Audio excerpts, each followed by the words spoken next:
figured make a video, do kind of a 2-in-1 while I'm sitting here tuning a little bit for my truck. I'm going to lower my rev limiter just a little bit because what it's set at, honestly, I'm not making power up there and that high RPMs. Just going to be technically getting valve float and doing damage to my bearings at that point. So going to take the rev limiter down a little bit, and then I'm going to also mess with a few things to get my tune a little more pop and bang-ish. It pops and bangs here and there, but you really have to make it try, so I'm gonna mess with timing possibly a little bit and a few other things as well to compensate for that, to get a little more pop-ish, you know, a little more poppage out of there. For those that don't know, I am using HP tuners, the MPVI3, I think that's what it is. Yeah, MPVI3. I picked this up on Amazon for like 400 bucks. And by the way, folks, this is a non-sponsored video. For a while, these will be non-sponsored videos. Hopefully in the future, I will be getting some sponsors and doing some you know, sponsored videos. That'd be sick. But anyways, for now, this is paid out of my own pocket. Everything is. And yeah, so this is coming from a budget build standpoint, right, folks? It's all cool to spend a bunch of money on cars and stuff like that, but I think budget builds have a place, and I think, you know, in the drift community, it's very prevalent. I think they, you know, stand out, and I think, you know, they're cool, especially on a daily, because you ain't got to stress it too much, right? So my drift build is a daily, and let's see. All right, that's out of frame. Perfect. I got the laptop right in front of here, but haven't fired this up in a while, so hopefully it's charged up. I might have to plug it in, but it is a daily. My S10, 2.2 liter. It is the OHV in there. Curious what you folks think about them. I know everyone's mostly gonna say they're slow, and they are, but in my experience, they are just enough power and torque to get you sliding with some modifications, and they're a lot of fun, and they're very reliable. I've never had issues with them. With that being said, I've had S10s that were under 200K. So this one was, I picked it up at like 89,000 miles. And then the one before that, my red one that I built and got rid of, sadly, that one was, it was like 156K or something like that when I got it, right? So it was a lot higher miles, but this one now is currently like 120 something, and it's kicking just fine. I need to change the setup for the wheels so it calculates it right, because it is putting more miles on there than it's supposed to, because I have shorter wheels. You know, that's a given. But anyways, let me get this password in this laptop here. So we are going to be pulling up the, what is it, like VCM editor, VCM suite, something like that. It's been a while, folks, since I have pulled this up.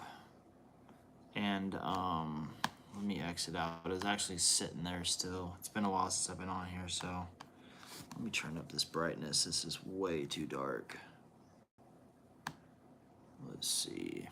Hopefully someone hops on here. I know it's late. It's 11:35 on the lives that aren't too crazy, right? It's gonna be low on the viewage. I get that. And once I get some views, I can always turn it around and show you folks what I'm doing over here.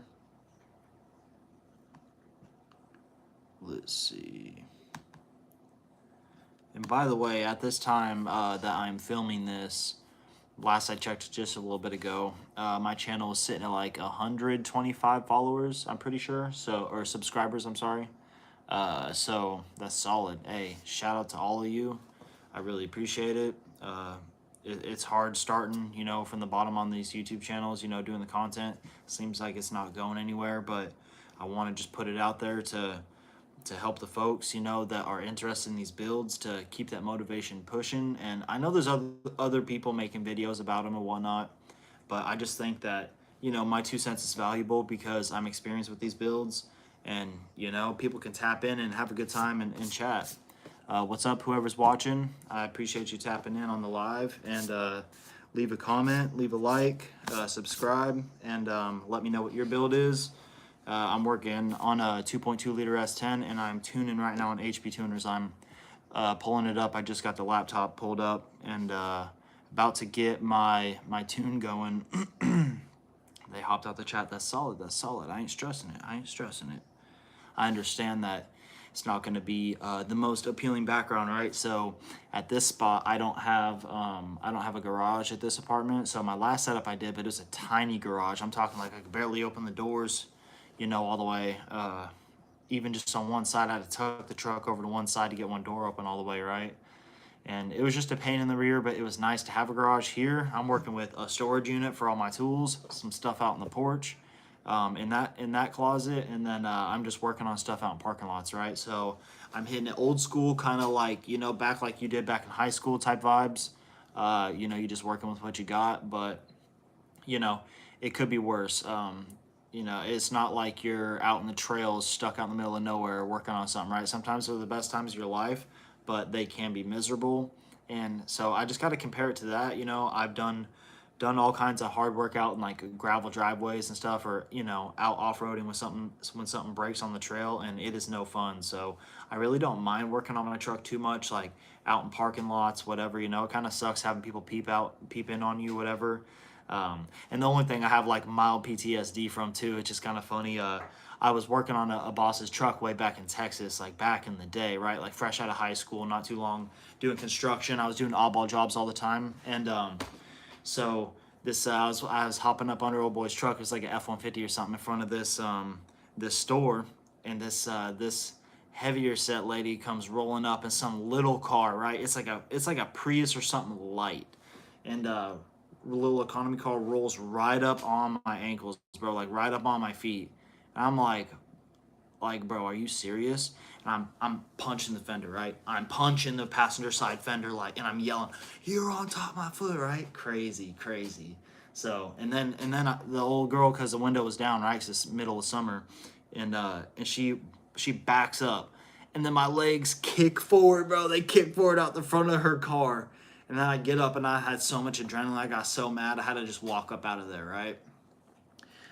Didn't end up working on that truck that day. I was like, F that, not in the mood, not in the vibe. But yeah, a little funny story about that little PTSD working on some rigs with your feet kicked out. Just be careful doing that in the parking lots, because I'll be out there messing with my truck out at like, either it's O'Reilly's, AutoZone, it could be anywhere, and you just can't be trusting people. People don't pay attention, not but themselves, But that's life, that's life. It happens. Let's see, try and make sure this is a little more straight. I think that's about right. Yeah, that ain't too bad. Let's see, I'm not gonna have this live too long because I know it's late. I know this is a small channel, so there's probably not going to be a whole lot of people coming in, tapping in, talking, leaving comments. That's what I'm after. That'd be nice. I like to engage with the subscribers and the folks. Get some chatting out there. I like to talk about drift builds, what people are going on, what's going on with them, what they're working on currently. I think it's interesting what the folks are doing that are on a smaller scale level, right? I don't think that, not that the big channels and stuff isn't cool or the high dollar builds ain't cool, but man, I just really support the folks down at the bottom, just the gritty folks out there having a great time, just sliding whatever. Don't matter, like, you want to look clean, you want to have some fun, right? But it don't matter too much. And that's something else I want to say with this build, right? So I do plan to tastefully, upgrade my truck. I'm not trying to have it just 100% like clapped out shitbox where it's, where it's too raggedy, because some S10 owners, like a lot of folks, don't have taste whatsoever. I'm all about camber. I'm all about, crazy wild mods, having your fun lights, whatever. I'm all cool with that. Colors, anything. I support all of that. But some folks just have no taste, and I ain't one of those S10 owners. Like, it's not where I want it to be. And another little backstory too, this S10, at first I told myself I wasn't going to modify this one because I modified my last one and got rid of it. I wish I never did get rid of it. And then this one, it was so nice, low miles, like 89K. I was like, I'm not going to do anything to it, because you know how they are. They're almost like a Cadillac. I mean, you could hit a speed bump doing like 60 in one of them. It's like, It's no big deal. They're just cush with the suspension. It's soft. Um, you're trying to do any sporty driving though. It's another story. But terrible geometry issues on the front end with the G bodies. But a lot of people know that if they've experienced a G body. Let's see, what is this? Okay. I thought that was someone tapping in with a message, with a comment, but it was not. One person right here. But anyways, I'm gonna get here. I'm kind of veering off topic a little much with the stories and some experiences. I'm gonna hop in on tuning this. I need to make sure I get this done tonight. What is up? All right. Hey, they hopped out the chat. That is fine. Because I'm getting distracted, and I'm gonna pull up this VCM editor. All right. So pulling up this VCM editor, folks. It's taking a little bit. Might need to restart this computer. It's kind of been sitting here for a bit. I haven't restarted in God knows when. I'm kind of bad about that stuff. Let's see. I got one person watching, 2 people watching. Hey, what's up? We're here on HP Tuners, trying to get some pops and bangs out of the 4-cylinder. That's the plan right now. And lowering my my rev limiter. I've got a little too high. It's sitting up in valve float, losing power at those high RPMs. I'm gonna drop it down. There's no need to have it that high. I think it's sitting at like factories like 5950 or so. I'm gonna drop her down probably like around 5500. I don't think I'm realistically making power above that, so I'm gonna drop it down, and then I'm gonna mess with a little bit of 2-step action, maybe mess with timing a little bit. I was running 91, pump fuel, and then I cut back down to 87 because honestly, I don't think I was really feeling much of a power difference, and I was tuning a little bit for it, but the thing is that really threw me off was paying $5 a gallon. So I'm in the Pacific Northwest over in Oregon. So if you're going to like VP Fuels and stuff, it is $4.99 a gallon for your 91 octane, and that is no fun. So back down to the 87 and tuning with it. I mean, it runs fine. It runs just fine, especially in this cold weather. But anyways, I'm gonna get on here, pull this down. Let's see. We're gonna go into the engine. We're gonna go over here. Where are we at? Got general, idle. What is that? No, that's my base idle. What am I doing? Not my base idle.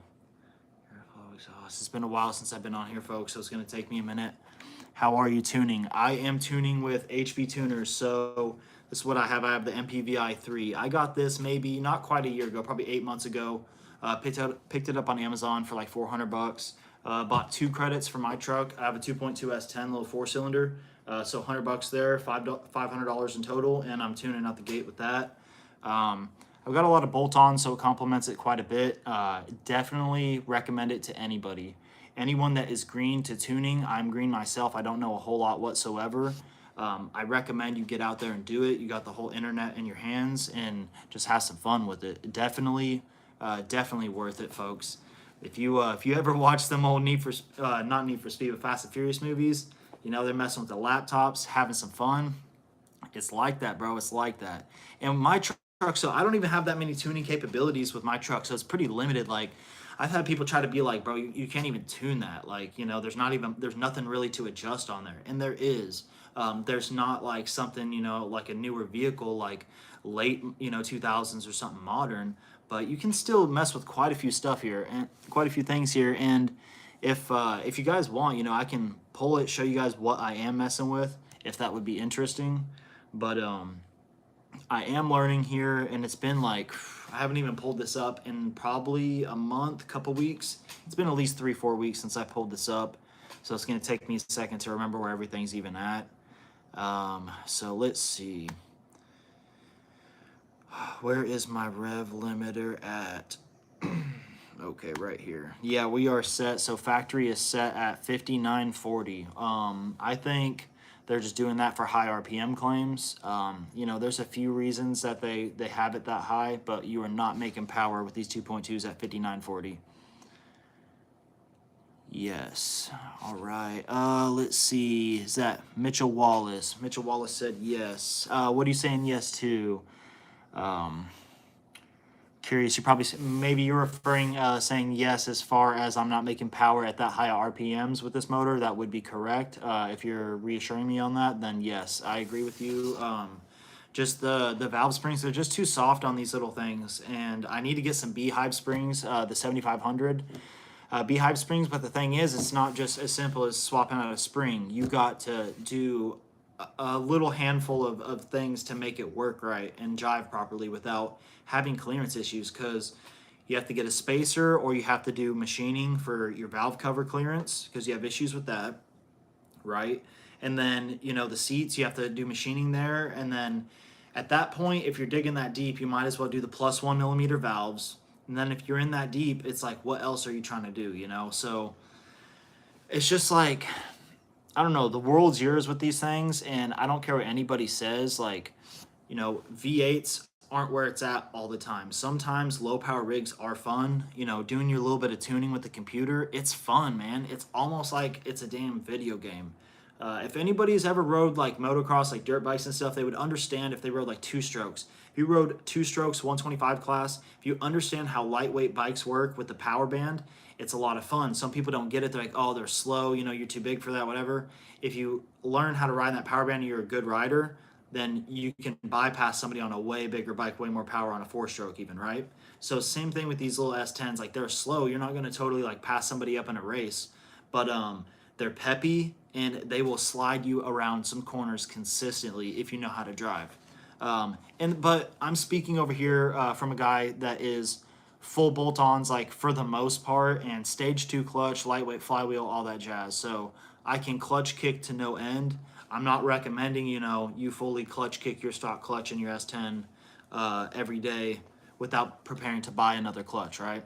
And I need to do a video specifically on my stage 2 clutch kit with the lightweight flywheel I got from eBay. It was, man, the whole kit was like $200, bro. Was not bad, and it's still holding up to this day. At least like 30K, 1,000 miles of clutch kicking. So if I tune my S10 2001, should I do upgrades to the motor? So I think yes. I think you should do both for sure. Now, it depends where your budget's at. So if budget is not that big of a deal, and the world's yours with that, then just go crazy and do both. Now, if you're trying to go for a budget, I would recommend like the eFan mod first for sure.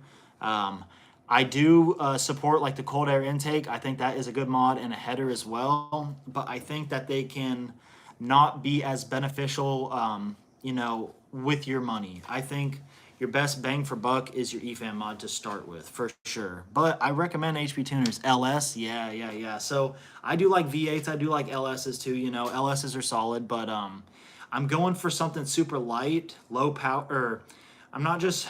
It's going to be low power, but by the time it's fully built, it's going to be like mid power. I mean, it'll be like around 250-ish, right? Once it's turbo, non-naturally aspirated anymore. Once it's boosted, it'll be about 250 horsepower, give or take, and that's fair for what it is. I'm going to be doing a lightweight build, and I'm doing a setup, man, for tight drift tracks. So tight corners, stuff like that, a lot of handbrake action.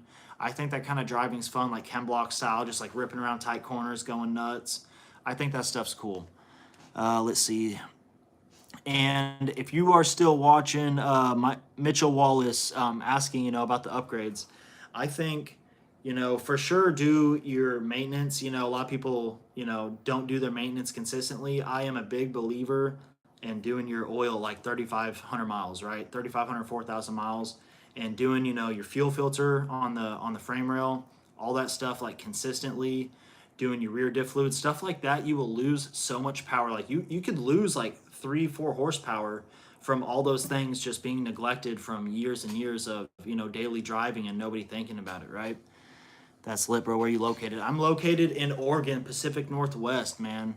Yes, over by the Portland area. Yep. Yes, sir. This is my second S10 setup.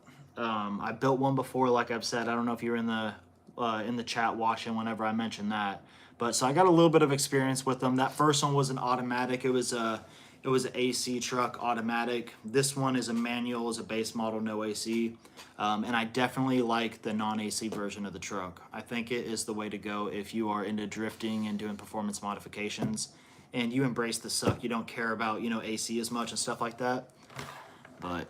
Let's see, do I got any more comments? Nothing yet. All right. But anyways, let's see. I'm gonna get back here. So with my spark, so it's set at 5940. So for some reason they put the rev limiter way high on these trucks, right? And there's no reason for them to be set that high. This is set at 5940, and I'm sure it's, I don't know for sure, but it's probably less on the automatic. I don't recall my automatic revving as high as this one. That could have a little bit to do with the motors, because that was a 97 and this is a 2000, and they have a little bit of differences with like the camshafts and stuff like that and the roller setup, and my 2000 has a little bit more power as well. Let's see. Oh, I thought I saw a comment for a second. Maybe not. That's all right. Let's see. So we are going to set this down from 5940. We're going to go to 5500. I think I am happy with how my truck's running. I think it is healthy enough to consistently rev limiter at 55 with no issues as the daily. And I hit the rev limiter daily, folks. I'm sliding this thing daily. It's cambered out. I need to get my angle finder. I have a Klein angle finder outside in my tool bag, and I need to get on a level surface and see what I'm sitting at my negative camber, because it's around 10 degrees or so. It's pretty heavy for running stock arms that are not cut and modified, chopped up, or anything like that. I do have a little welder and stuff, and that is a trade that I do for work, and I do plan to cut them up and extend them so I get some crazy camber, but I'm just not sure how wild I want to go with the tire wear yet, because like 10 degrees or so, if any folks know, with heavy camber like that, it makes your steering real heavy. You have to deal with your caster and all those other things. The geometry is just funky with the G bodies, so it's pretty decent with it is now. I need to get my alignment a little bit right, cut one of my coils a little bit more to account for the sag over the years, because I'm just running some old cut coils and some other stuff to have it slammed. And it handles good, man. I mean, she's tilted pretty decent. But hopefully I get some more comments in the chat. Y'all ask any questions. I'm going to keep going with this. Let's see. So we're set this at 55. All right. And then, oh, wait, you know what? I want to do this value here. Add that. Changing some spark values over here too. Let's see what's going on here. 59, and I'm gonna here. Let's pull this mount off the table real quick too. I got this on the suction mount. I'll flip it around so y'all can see the. You can see I am messing with tuning. We're over here. I don't even know where she says VCM editor right there. But this is HP tuners. Oh yeah, right there. But I am messing with the old HP tuners here. The S10s, they have a fair amount to mess with. It's nothing too crazy, but it's definitely enough to start messing with. And then you got all your stuff up here, of course. But anyways, I'll flip it back. Gonna lose viewers. Is it fuel injected? Yes, it is fuel injected. And I do plan to get bigger fuel injectors as well. Once I need more fuel and I'm having issues with fuel cut, but I don't know. I think my setup right now, I'm not limited by the injectors whatsoever. But that's going to be coming up in the near future before boosting, of course, because I think I'm going to for sure run out of fuel at that point, because I'm trying to dump a bunch of fuel in there and have her rip hard. Let's see. And the plan is to also, I'm going to end up doing built internals on this one. I know it's not like cost effective for horsepower or whatever. I could just LS swap it. But I tell you what, folks, there's just a lot of opinions that I have towards V8 swapping drift cars, because I think it ruins a lot with the drift culture if you are just powerhousing every single rig and that's all you're about. I think that there is a place for low power rigs. They are fun. And that's what I'm going for here. And I think, honestly, I'm probably going to end up building another S10 one of these days and doing a V8 setup in it just for the hell of it. Or like a Jay-Z swap or something that'd be kind of cool. But for now, this is the setup. And I do plan to keep this truck forever, because I have gotten rid of like my last S10, like I mentioned, I regret it. I regret it every day, man. And it was an automatic. I was going to do the manual swap, and I did at that time think I was going to do a V8 swap to it, but I love these 2.2s. And with HP tuners, because I wasn't tuning on that last one, it really peps it up, man. Really peps it up. And having a stage 2 clutch with a lightweight flywheel, it just really rips. And in the Pacific Northwest, another thing too is if you're in a state that has a lot of rain, you don't necessarily have to have the most powerful rig, right? So your power just goes up substantially, almost double in the rain, right? So you're sliding sideways 2-3 times easier in the rain. So up here, having a low power rig is not that big of a deal. And as a daily, you're considering reliability and gas mileage. I mean, this sucker non-modified stick shift base model, the regular cab short bed that I have, the fleet side, it gets like 27 miles to the gallon stock. So obviously I'm less than that because I'm tuned and I'm hopped up a little bit, but that's not bad. If I'm sitting at like, like 24, give or take 23, that ain't bad if you're having fun in a modified drift truck, right? I think it's not. There's people that'll say that the LS is like, oh, it doesn't take no power to push a little truck like that. The new LSs will do 20 miles per gallon all day long. Yeah, but when you're really ripping on them and stuff, like, are they really getting that kind of gas mileage? Because I've drove I've had some built V8s in my rigs and some non-built V8s, and they all chug some gas, bro. I mean, there's no lie to it. Them 5.7s, the 5.3s, I don't care if it's a 6.0, they all are chugging gas. Let's see. No new comments. Let's see. I'm getting thirsty over here, folks. I need to get a drink, but let's see. What else am I going to sit here? I got to make sure that I get everything on this tune before I save this file and go out there to the truck and write it to the truck. That is something you want to make sure is when you are writing a tune, if you are not paying attention, to at least try a little bit to make sure you are not messing anything up that is detrimental. Because, you're sitting here like you are the editor. If you make a mistake and you write it to your vehicle and you go out and take it for a rip, I mean, it's all your fault at that point if you blow something up. But I've had no issues. I haven't even experienced any knock with the tunes I'm doing. And I am doing like just rough, like backyard, like just kind of crappy tuning, honestly, because I don't have a wideband right now. So I don't have a wideband set up. So I'm just doing what I know is safe with my knowledge to get pops and bangs and some more power with my mods. And, if you know what you're doing and you apply some old school knowledge, with time advancement, having to, running a lot of fuel, it's not that big of a deal. It's going to run rich and you're going to be fine. Of course, you can have your spikes and have your lean points. That's something else. But if you're looking at your charts and everything, it's really not too bad. You just got to look at your cells, see if it's spiking, dipping too crazy, anything abnormal, and just kind of go from there. If you're playing it safe and doing small increments, you're not going to have any issues on this, folks. You just don't want to go in here thinking you're an old boy from Fast and Furious, thinking you're going to hop in here and just type in on the computer everything, not knowing a thing, and it's going to be okay. That's not the case. Not the case whatsoever. But, that goes without being said for the most part.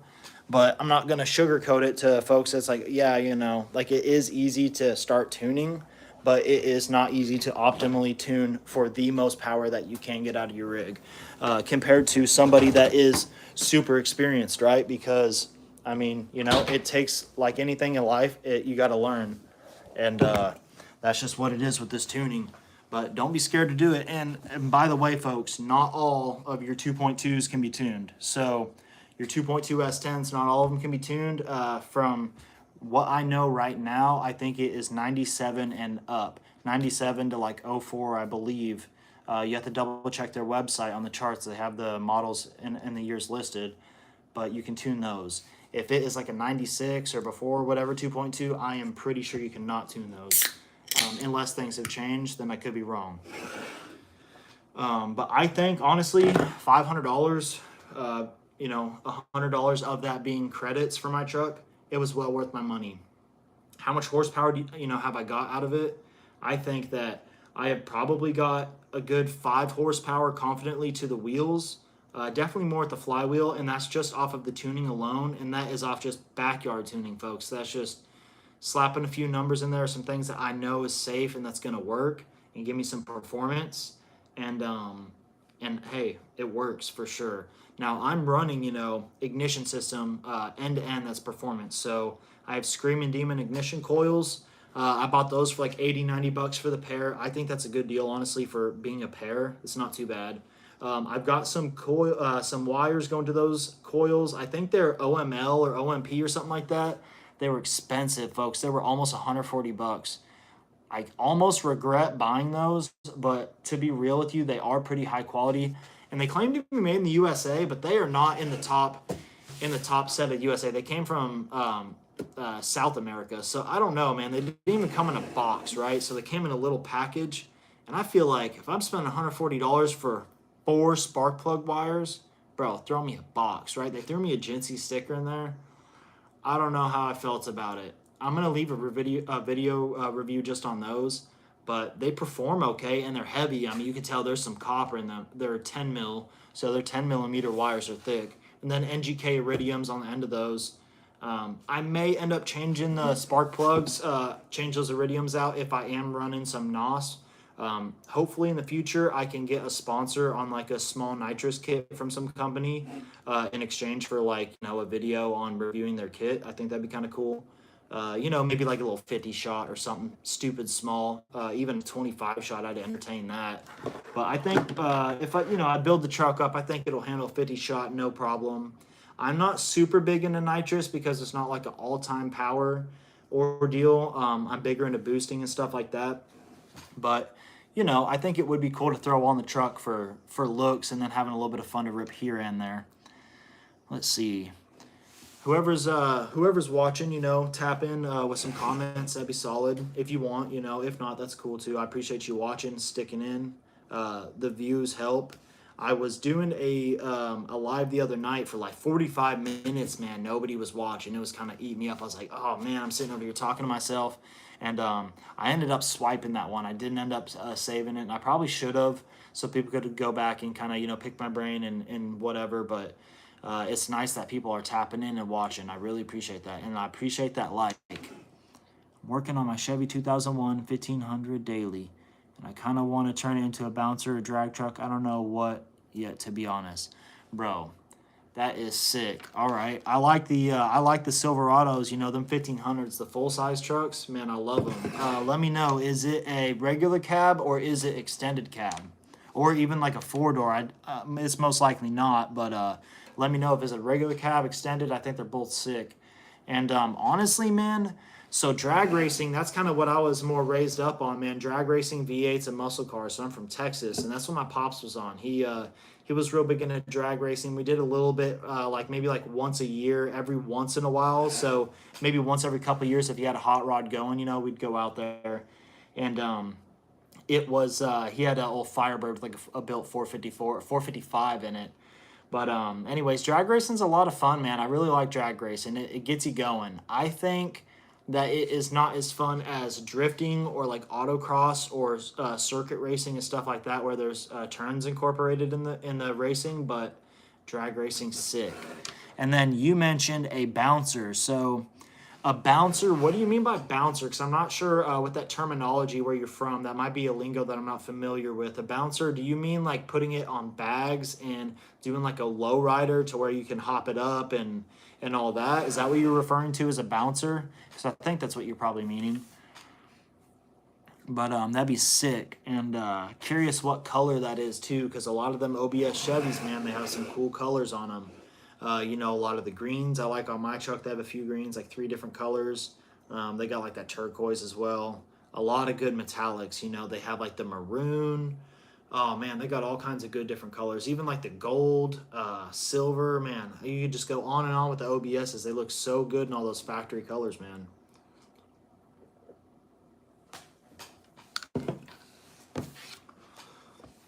Gonna get back on here, make sure I finish this tune-up and get everything right, because I want to make sure I'm not dipping too high in my RPMs, because I am not making power up there whatsoever.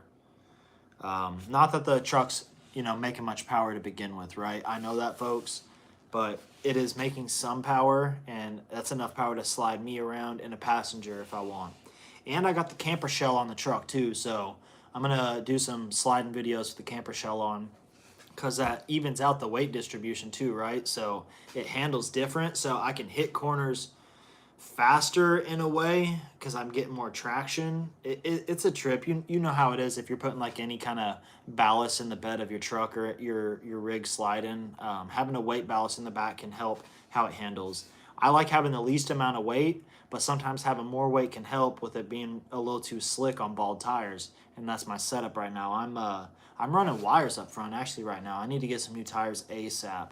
Your boy's about to be putting the spares on. And that's no good because those got wires too. I'm slacking. Gonna have to get some Amazon specials on there. But I'm definitely curious on that. And on your 01 1500, that daily, is that a 5.7? Is that a 5.3? Trying to think in 2001. So I had a 1998. It was a split year. It was a 98 and a half, 99 technically.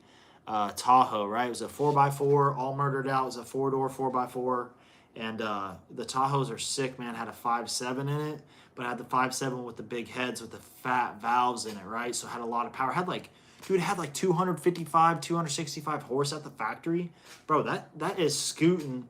Before you put some mud tires, before I had mud tires, man, I sit and race that thing with some people. Mess around. You keep up with some Mustangs. 5.3. Okay, you can't go wrong with the 5.3. Do you plan to do any modifications as far as power to your 5.3, or are you going to keep it stock? I think either way, the 5.3s rock, man. I don't think that they need a whole lot. I do think that they sound sick, though, with a nice cold air intake. You get that induction roar, especially if it's set up like aluminum, so it kind of gets that crackling roar in it instead of like a K&N where it's plastic. Definitely is a good way to go with that 5.3. Any type of like conical filter on there, even if it's like a short ram setup and it's not a full cold air where it's a long tube, definitely would sound fire. Helps wake them up a little bit, makes them a little more raspy for sure. I don't know what's stock right now. I don't know what all I want to do at the moment, but I want a cold air for sure. Yeah, I remember when I got my Tahoe, that 5.7, the first thing I did to it was a cold air intake. If I'm not mistaken, I think I didn't do a snorkel on that rig. I was going to, and I ended up moving to Washington, so I sold that one. But I did do a little bit of a homemade cold air intake setup. But to start in the meantime, when I had no money, because that was like when I was 18, I did get the box. I can't recall. I think the box, you could take the bottom. I think I took it out, right? And then I kept the housing where it clips together and keeps the filter in there where it's on the enclosed side, the suction side. And then on the other, I cut the box off. So it's just like open, right? And, it's a good mod to get like 2, 3, 4 horsepower out of it. A little bit of induction sound. It's a pretty cool mod if you don't mind, cutting up the bottom of the box because you can't really see it from the top either. Cold air long tubes and tuned for motor and transmission. That's right. Not sure if you are referring to Mitchell Wallace's truck, his 5.3, or if you are referring to my setup. Let's see, unless it's manual. Ricky Mathis, if you are referring to my setup, mine is manual. I do have cold air intake, long tube headers, all that. I have a cat delete. Not sure if you're chiming in on my build or folks in the chat with the 5.3, but either way, I appreciate the comment. But yeah, anyways, and I love my manuals, folks. The last few vehicles I've had are manuals, and I stand by them. I think they're just super reliable for the 5.3, for sure, bro, for sure. I feel you. Yes. Cold air intake and the long tubes on the 5.3 will waken it up a lot. And I'm not going to give you any illegal or bad advice, but I will say for some track use, bro, the cat delete is a must-have. If you are in a state where you can get away with it, for your track use. You know what I'm saying? It is it's a good sound adder too, bro. It gets that nice chop in there. It's gonna be more raspy though. You have to be ready for that. You have to be ready to kind of annoy your neighbors. Don't be an HOA if you're gonna be gutting some cats or taking them off. Bro, for real, yes sir, yes sir. I've had quite a few mufflers too. I've had, man, with the, so my experience mostly is with the 5.7. I had some buddies with 5.3s, and man, they sound so good any way you do the exhaust. You can have them straight header, open header, they sound fire. They sound good with some shorties like purple hornies on them. You could do just like a little cherry bomb glass pack, something simple, even, you know, just whatever you throw on there, they sound so good no matter what. It's crazy, bro. It's crazy. Gotta love the 5.3, the small blocks, man. I would throw a small block in this build, but if I end up doing a small block S10, I'll just have a second one and do that because I love my 4 cylinders, man. I am big into the tuning scene and the 4 cylinders, low power rigs. I think it's sick. But the old 5.3, man, that's where I come from, is the old small block Chevys. I cannot deny that they are not probably the best motor ever made. All I have is a 6-inch glass pack at the back of my headers. Ah, nice. Yeah, you can't get mad about this 6-inch glassies, bro. Yeah, I never ran the 6-inchers myself. The shortest I've ever ran the glass pack was a 12-inch, but that was on my red S10 2.2 for a while, and it was so damn loud. Like a couple days later, I had to pair another muffler behind it because it was just too much. A muffler that had more packing, you know? And I just run a dual setup with the mufflers. But it kind of made it like a resonator almost into it. You know, the glass pack turns into like a resonator kind of in front of a muffler, but it sounded better that way. But yeah, you gotta love the glass packs on the V8s, bro. Straight off the header. It's loud as fucking I daily it. Hell yeah, bro. Keep doing that shit. I don't care what anybody says. That shit's cool. I don't care what nobody says. Yeah, that's fun, bro. That's fun. Ah, man, that makes me miss my K5 Blazer. I had a 85 K5 Blazer 4x4. It was lifted on like 37 IROX, had a locker up in the front diff. It's a pretty sick rig, and it had a 4-bolt main. It had the original 4-bolt main in there from 85, but it had a Vortec top end put on it, so it had the big heads from like the 5.7, everything. Had a tall polished aluminum high-rise intake. It was like a fucking foot tall. Big old Edelbrock carb on there. And yeah, had a gnarly cam, choppy, big old headers. Had some purple hornies on there, and man, it sounds so good, dude. Something about glass packs with a V8, they just, that crackle. K5s are bad to the bone, yes sir. And you know the sad thing, right? So I built that K5, was my first K5, and I built it up, blew the motor, blew the trans, swap it all right, did all the work, put the big wheels on it, winch, all this shit, and dude, some girl pulled out in front of me with no license. She was learning to drive with her parents, right? Like 15 and a half, 16 years old. Pulls out right in front of me, and I T-boned him, bro. Good thing the brakes were good on that truck. I locked him up. Dude, all 4 of those IROCs were squealing. It was like, I had that truck. I was trying to walk it, you know, to slow her down as much as possible. T-boned it. Dude, if I would have kept going full speed, I probably hit him at like 25. If I would have hit him any faster, like 10, 15 more, I probably would have rolled right over their damn car. It was like a little Ford, was it a Ford Taurus? Yeah, it was a Taurus, bro. A new Taurus, too. I felt so bad for the parents. But, hey, they had good insurance, so your boy got paid out. But it hurt me bad. I got paid out like $7,500 and some change, and I still got to part that truck out. So I came out on top, but I was hurt down bad in my feelings, bro. To this day, it's hard to get over, but I'm going to be real with you, for like a year, I was in my feels, bro. In the feels over the K5, dude, I was hurt. What I get after that, I got like an S10 Blazer with a 4.3. They mog. They're really good off-roading. It just didn't hit the same, dude. Didn't hit the same as the, you know, the big square body.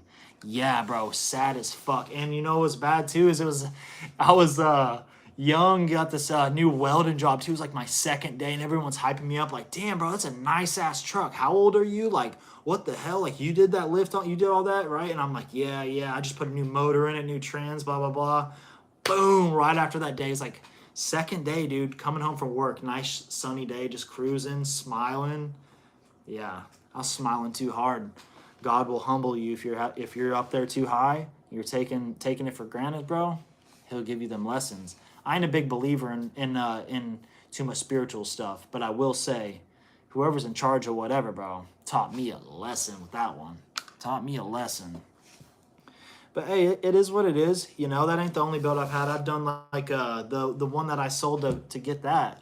I built an old International. It was like old 52. Built a 52 International short bed. Did a V8 swap in it. Sold that to like an 83-year-old lady. She really wanted it for like yard art, dude. She has some money, so I was like, all right. Got me K5 Blazer out of that. The other S10 had a few fun rigs, man. Few fun rigs, but these S10s, man, they're good dailies, and that's why I'm running this rig, because right now I don't have a backup vehicle to just modify, right? So I'm having to modify my daily, you know, car guy stuff. It is what it is. We're out here having fun, and that's what it's about. And we're doing the low power rig this time. Doing the low power rig. And realistically, in a mini truck, as a daily, you know, how much power are you using when you're drifting, right? So you can use a lot of power to a degree when you're drifting. If you're doing real big, long roads, like long slides in the dry, yeah, you can. But if you're like here in the Pacific Northwest where it's raining so damn much, I mean, you're getting sideways with minimal power. And if anything, you're needing better tires. That's what you need to be worrying about. Anybody that really slides for real, they know what I'm talking about. You need to be worried about tires and not power.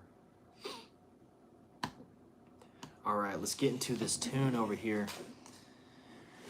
Man, yeah, that reminiscing about the K5. I gotta get that on my head, bro. That was a nice one, man. Took me to some nice scenic trails.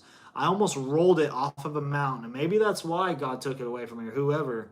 I almost did roll it off of a cliff one time, down like a 200-300 foot cliff, and I mean, obviously, I would have been KO'd for sure. So maybe there's a reason for that. Maybe that Blazer's taken away because I was doing too crazy of, you know, off-road adventures in the mountains. So who knows? That was giving me monoxide poisoning every day I drove it too, because some people don't understand, you know, if you don't have good seals on them old Blazers, you know, mine was, you know, a shit box officially, so if I can add some rust holes here and there or whatever, and didn't have the seals the back window, so it would leak air. And people don't know that with SUVs, the reason why the exhaust dumps out the back corner like that is because it tries to draft behind the back of the vehicle, you know, and it tumbles like a tumbleweed back there, and it tries to go in your back window. If there's any crack or any type of vacuum leak where it can get sucked in, those fumes are going in there. I remember just doing long road trips, right? Then by the time I'm like 2 hours deep, I'm like getting up to the mountains. I'm like, bro, I'm not feeling right. Like, I'm feeling like drunk. Like, I'm feeling sick. And monoxide poisoning from that stuff. But good times in the Blazer, dude. And what's funny, too, no female ever that rode in it understood it, bro. Nobody understood it. I had some, like, I don't understand the point of this. What's the point of this big truck? Why do you have this? Like, what? Bro, what? Why are you asking these questions about the 5, bro? You're asking stupid questions about a K5 on 37s, bro. Who asks questions like that? Crazy. I just don't get it. Why are you gonna daily something that gets 6 to 8 miles per gallon? Because America. That's why. Gosh, it had the 35-gallon gas tank in it. It was every 2-3 days, bro. Every 2-3 days. Looks and multiple options, bro. They just don't get it. That's right. You hit it on the head with that one. Cheers to that with the old non-alcoholic squirt over here. That is right. But hey, you know, not everybody's car people, you know, and I get that too. I always try to keep that in the back of my mind. Not everyone is, you know, down with the modified rigs. I just don't get how mentally, though, you see a K5 on 37s, you don't just automatically almost drool over it. Interesting. But to each their own. That was a fun rig. But I will say those K5s, they will not get in the trails that them little Jeeps will. I had a YJ Wrangler, and it was a small tire rig. It was on 31s, and that little thing would wheel, man. It was open diff. That one didn't have lockers. I never put lockers in that one. It was a manual trans. The K5 was an automatic, but that little thing with Booney, man, that little Jeep, the only thing was it had the little 2.5 in there, so it was just a dog. It was so gutless. You had to just really just rip it in high RPMs to get through sand or anything like that. Like, dude, in sand, you're scared you're gonna get stuck from not having enough power. Like, you're just really just like, oh, you're just up in it like 4 or 5K the whole time, swap, swap, just ripping it. Fun out on the beach in a little four banger Jeep. God, man, I miss them wheeling rigs. I'm gonna build another wheeler, but at this point in time, I have 2 dogs, right? One of them's 8 years old, one is 3, and so I'm probably gonna do like a Suburban. I think I'm gonna do a K5 Suburban build. I'll probably end up doing like a 3/4 ton. I don't know if I'm gonna do the 1 ton setup because I do budget build stuff. I don't think that I would realistically need it. We'll see when that time comes. You know, if the funding is proper. Who knows? YouTube's popping by that time, and I'm doing different with some extra money. Might do a 1 ton setup. But the bigger and crazier you go with builds, you know, the more you break. The more you break. That's just how it goes with setups. And I've gotten pretty lucky because I wheel smart when I go wheeling and stuff like that. You know, I'm pretty smart about it. But so I've gotten lucky, but some folks not so much. I've had my times, don't get me wrong. I've had my times breaking down the trail, changing out tie rods and stuff like that. But anyways, I'm getting off topic, veering off in my nostalgia with the 4x4 memories over here. We're going to get back to the 2-wheel drive Hoonigan stuff. Let's see. Trans type manual shift. Oh, I accidentally clicked on the transmission setting. So if you got a manual transmission, if you're tuning for on here, the with the S10, the 2.2 liter, there's nothing to really mess with. Obviously, with having a manual trans. Let's see, speedo, system, fuel. Trying to rack my brain through here. It's been a minute. Since I even pulled this up. I might need to restart this computer. This is kind of acting funky. I don't know if I want to write a tune to my truck if this computer is going to be slow. Yeah, we are going to reboot this computer, and we'll just sit here in the chat and talk with some comments. This tune has changed. I want to save changes. No. Get that out of here. Let's see. Where do I restart this computer at? Folks, it's like, you know that feeling that you forget the stuff that you learned in school years ago, right? It's like that with some basic stuff. Like, where do I even turn this computer off like right now? Like, it's been a minute since I even messed with this thing. I can't even remember where to hit the restart. I mean, I know the shutdown button, but is that going to give me a proper restart? You know what? I'm just going to open up the VCM editor back up and see if it's not acting funky now. I bet you that's going to fix it. All right here. We'll see what happens with that. Tuner stuff is cool, man. Who would have thought you could be out here tuning with a laptop? Never in my day would I have thought that I'd be one of them folks pulling out the laptop in the seat, messing with the 4-cylinder, right? Never would have thought, especially how I was raised in Texas on muscle cars and V8s, which I still love, don't get me wrong. I'm not hating or throwing shade on those. But this is a blast and a different experience. It's a lot different than, you know, sitting there with a flathead on a carb, you know, sitting there tuning that way. It's just way different. You know, sitting there messing with the distributor, timing, stuff like that. Totally different. Let's see. I hope the Wi-Fi, hope the chat's coming in clear. I had like a Wi-Fi notification saying something about using cellular data, so hopefully it's not trying to like cut out and it's lying to me up here saying it's got decent connection. This new internet that I got isn't even the best compared to what I had last time. I need to get the last setup from Xfinity again. They were pretty quick compared to this one. I'm trying some new like wireless 6G crap from Verizon, bro. It is not where it's at. They said, you know, it depends on the location where it's at, and I'm not in the best spot to begin with. Bro, trash, like dumpster. Don't even think about it if y'all are thinking about it. You're kind of cutting out a little bit. Okay. Let's see. Is there anything else running? I don't think I have anything else running in here. It's not due to high traffic. I bet you it's just my trashy Wi-Fi. Let me see if I move this box just a hair, if it's going to get me a little bit better of a setup. But like I was saying, man, this Wi-Fi, it's not like my last setup. And I am not the happiest about it, but it is cheaper, but You get what you pay for things in life, right? That's anything.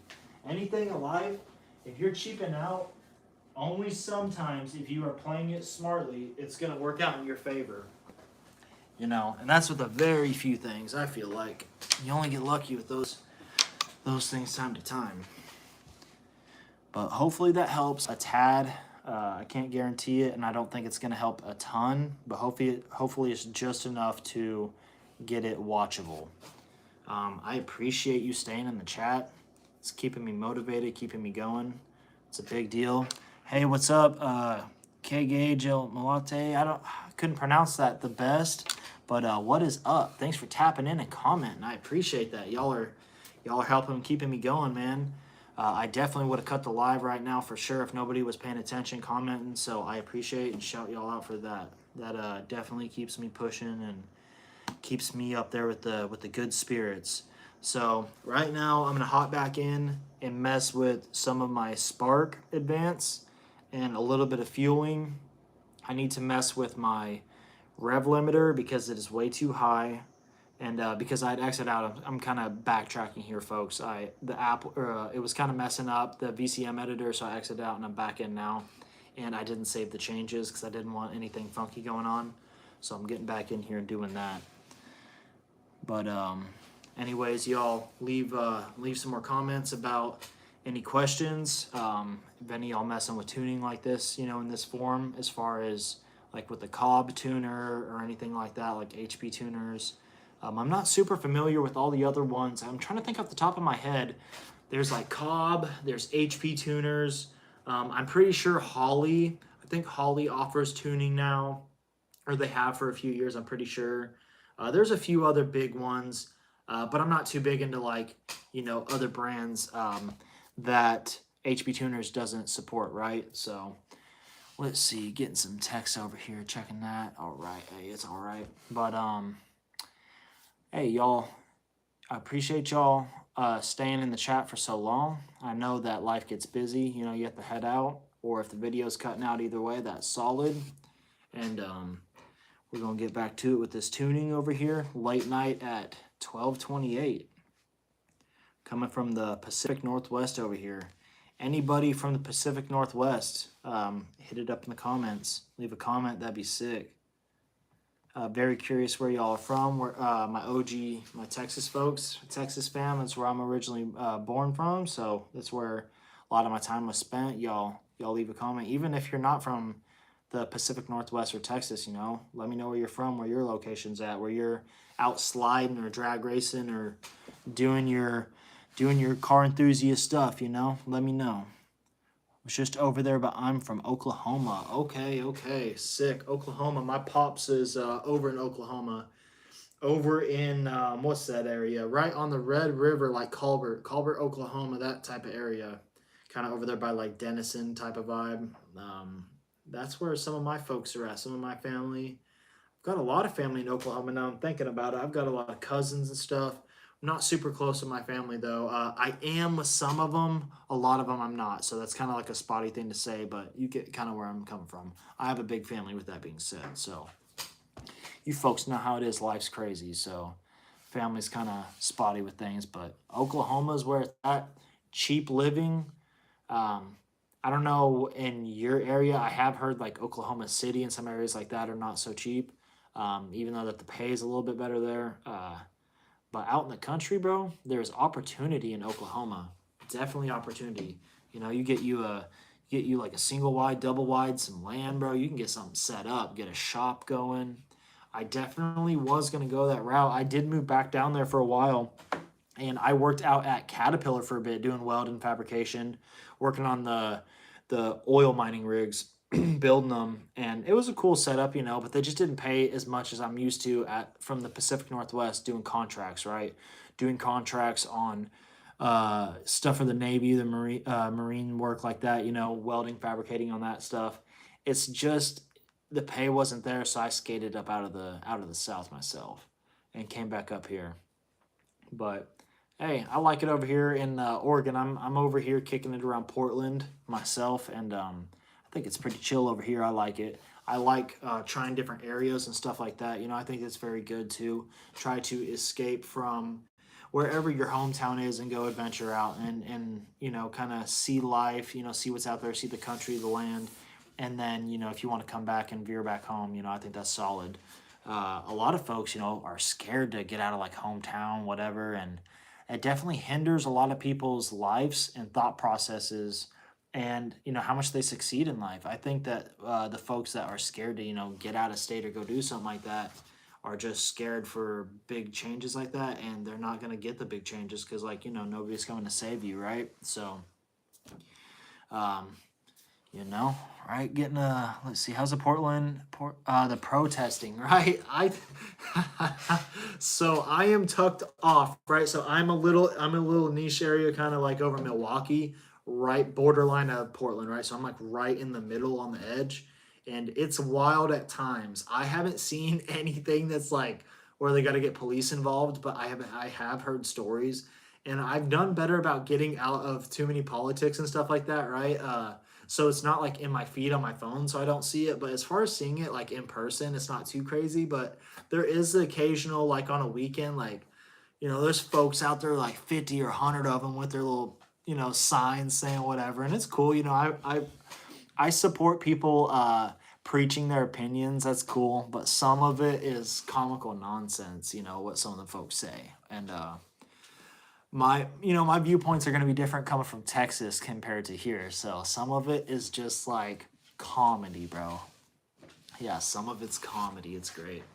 But some of it, you know, kind of gets you going. And you're like, oh, like I want to disagree with that person, but I just try to keep it to myself because, you know, I've learned years over the past couple years, you know, especially like you know, during COVID and all that craziness, like sometimes getting too involved with politics and getting too caught up with like propaganda and stuff like that can definitely like veer your thought processes off and make you like an angrier, better person.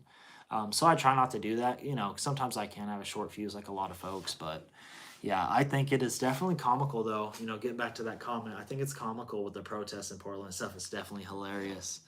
But hey, speaking of Portland though, car culture very live in Portland. I gotta say, you are always seeing, you know, some lower JDM rigs, some mini trucks, something.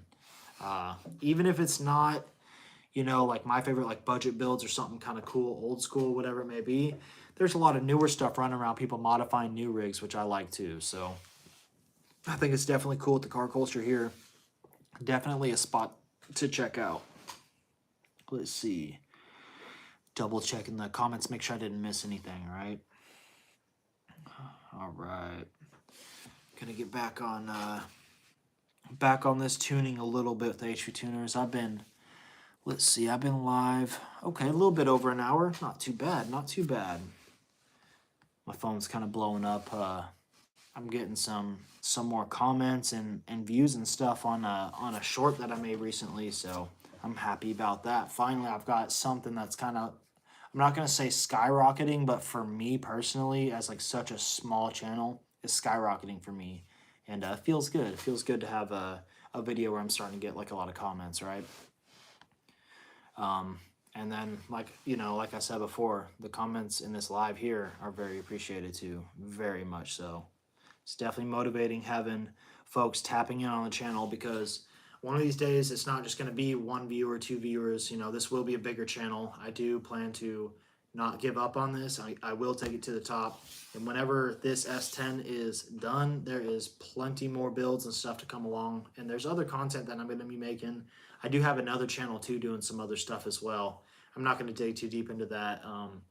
But yeah, man, definitely going to have tons of cool content, and it's going to be relatable too. And that's a big thing that I want to make sure that I'm putting out there that's genuine from where I want to come from. Is I want to make content, you know, for the viewers, and that comes from like a wholesome side of like a guy that's like down to earth, just like one of the bros that's chill, that's not sitting here trying to just sell you a product. I'm never going to do that, right? If I'm ever getting sponsored or something like that, it's going to be like an honest review, honest, like pushing a product. It's going to be honest. Like it may be biased or pushed by like money or whatever, but I'm not going to sit here and ever push some crap on something. You know, if it's bullshit, I'm going to tell you straight up because I like being real with people. And just like with the modifications, you know, I'm saying like on the truck, like if I'm saying like it's going to net you a horsepower, it's going to net you 2 horsepower, I'm being real. I'm not joshing it up.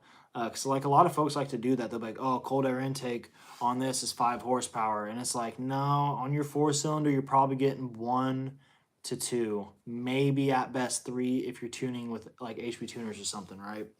And I just like to be cut and dry and blunt about stuff because I think there's no reason to sugarcoat shit like that. Yeah, for real. Yeah, man. And hopefully, that comes around and it helps me out, and gives me a push forward to the community that and the audience that I'm trying to reach. And that's the goal, man. That's the goal. And I just want to, also just put good vibes out there too. Because, like, coming from a car guy, so my birthday's coming up in a few days. I'm about to be 29. And a while back, like a couple months ago, I'd like lost my drive as far as like doing car stuff, right? So I got a dry spot where I'm just kind of like not feeling it. And you kind of try to figure out like where that comes from, where the motivation, like the lack of motivation comes from. And there's a lot of things that factor in, that in life. And just not having like genuine people around you can affect that a lot. And the content that you're watching, right? So if you're watching like negative content or just bullshit, brain dead content, something that you're getting no value from, which is out there nonstop with all the brain dead the content, with all the dopamine rushes that people are just getting with all this AI shit and fake videos, you know, we're trying to avoid all that and just push realism out here, Does the S10 move? Yes, it does move. I got folks out here trying to claim that I'm one wheel peeling when I'm definitely lighting up both wheels all the time. And it scoots, man. 373 gear ratio on the rear end, stage 2 clutch, lightweight flywheel, a bunch of mods. It scoots. It scoots. I would dare I say it's probably one of the fastest naturally aspirated 2.2 S10s, non-built internals on the West Coast. I would say it's definitely up there. There's going to be some folks, right, that have money that can just like do some stupid shit, right? But I gotta say I'm up there. I'm probably got one of the fastest 2.2 naturally aspirated S10s on the West Coast. How much horsepower do you think it's making? It is not making a whole lot compared to like a V8, right? Something crazy. And now numbers are skewed nowadays. People think, what is a decent amount of horsepower, right? I'm pushing, factory is 120 at the flywheel. I'm easily doing probably 140. I'm probably 20 over stock. And I have a lot of parasitic losses taken away though too. So that helps to the wheels. So if I am making 20 extra horsepower, but I also freed up, 4 horsepower parasitic loss, that's 24 horsepower there, right? And then if I shed off a few pounds on the S10 with the 2.2, with my setup, the math equals out to about 24 pounds of weight you have to drop off the truck to feel about a horsepower gain, right? And that's not too bad. And with the weight reduction that I have done, I do feel that. Just even like the back bumper alone, taking that off, you can feel it. It feels like you gain extra horsepower too, and that's real. Weight reduction's a big thing on these to make them scoot. People think this and that. It rain a lot where you're at. Yes, it does. I am in the Portland area, so it rains a lot. That's why I like these low power rigs. You don't need that much power if you're in the rain. It's technically unusable in the rain unless you are on just some crazy wide expensive build with just a super wides with some really nice compound tires, you're not hooking up in the rain. So low power is where it's at, in my opinion. I feel you. Yeah, man.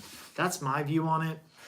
I like high horsepower rigs, and I think, I will build a V8 S10 or something when I'm in the dry conditions and I want to do like a drag pull or something and really, knock the socks off of somebody, right? But I like drag racing, but that's just not like, I get a rush out of the corners, man. I get the biggest rush out of sliding my truck on a corner and wondering if this is the time I'm going to throw it in a ditch. Or is this the time I'm going to run it into this light pole, I think it's a blast.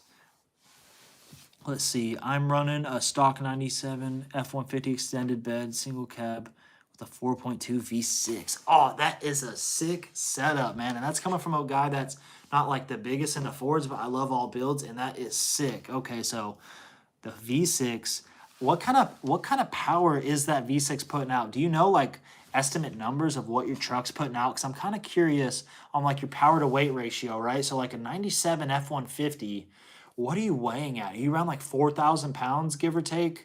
So what, you said you're what, a regular cab short bed, or what is it? Extended bed, single cab. So you're a single cab long bed, right? That's got to be around like 4,000. If you got a V6, that thing slides, bro. Trucks are light in the rear. That's why I like mini trucks and trucks in general. Simple 5-speed. Oh, dude, that's sick, dude. 5-speed is the best. Sliding in an automatic is not the same, dude. You got to have that 5-speed. You got to have the 5-speed for sure. Dude, that's sick. Do you have a performance clutch or anything like that? Around 250 torque. After years in abuse, about 190 horsepower, probably less. Hey, that's enough to slide around, but I feel you on the abuse thing taking down the horsepower. It will a little bit. You take care of it, though, to keep pushing.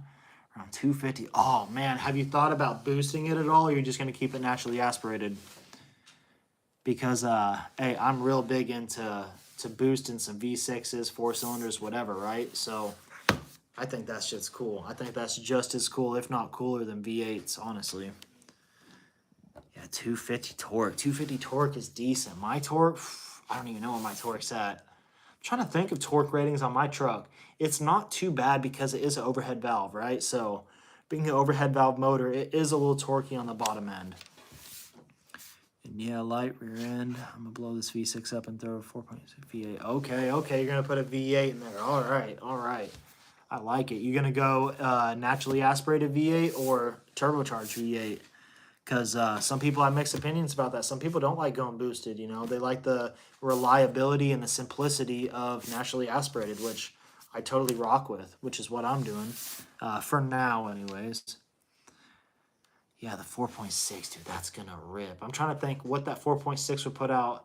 I'm not too familiar with those motors, but being a V8 4.6, I mean, I would have to assume that's probably at least putting out, what, like 250 horsepower? 250 respectively, like to the wheels. I'm sure it's probably a little higher to the flywheel, I would assume.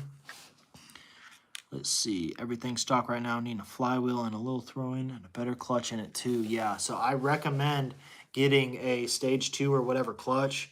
I got mine on eBay. I got a kit, so for my S10, it's going to be cheaper because it's like a mini truck, right? But I got the flywheel, the lightweight flywheel, the clutch, and everything to go with it. The slave cylinder, all that jazz for like $200, man. It's less than $200. And stage 2, it rips. The flywheel's like 3 pounds lighter than stock. Stock's like 18. This one was 15. And I daily slide it and it's held up. So I definitely recommend going with the eBay, you know, stage 2 clutch setup for your build. Rock it, man. And it's always a good idea to get it ahead of time because that's what I did. I got mine ahead of time, right? I'm like, it feels like it's slipping in fifth a little bit going uphill on the highway. I'm going to buy the clutch kit now just in case. Dude, I pulled it out and the clutch like just fell apart, right? So it's definitely worth having a backup in case it shits out on you. Let's see. That's probably one of the other Ford I would probably drive. That's right. Yes, sir. Tapping back in, Mr. Wallace over here. Yeah, that would be a sick Ford. The only Ford I've ever had was my first pickup truck. I had a F-150 myself, and it was a 1982 regular cab long bed. It was a two-tone. It was silver and blue, both metallic, and it had the straight 6 in it. So it had the 300 straight 6. Slow as hell, bad on gas. And it was not reliable because it was a barn find, not a barn find, but a field find. And my dad was being lazy, get me my first vehicle for like $300 and just put gas in the tank. And he knew better, and he just did it anyways because he knew that those 300s are tough. And man, it gave me issues. Corkscrewing rods and some valves. Let's see, I make around the same torque, closer to 280 horsepower, like 210. Open diff slides easy. Yeah, definitely weld that diff up. I'm not sure on your rear end setup if you can do a mini spool. I recommend mini spools over welding the diff. I think that they are efficient for your time, your effort, the energy, everything going into them. They hold quite a bit of power. I've never had issues of mine for like the 4 years of running mini spools in a daily and sliding in low power rigs. But I think if you're sub 400 horsepower, I think you're fine with the mini spool. Just a thing to throw out there, because you got a lot more, cleaning to do with your spider gears. You got to clean it, torch it all out, preheat it, weld it up, making sure that you're keeping the heat on there, and then you want to do your post cooling properly so it doesn't cool too fast. to get optimal, you know, welded diff setup with your plate cutouts in there. You know, it's not too much of a big deal to do, but I think mini spools are definitely worth doing.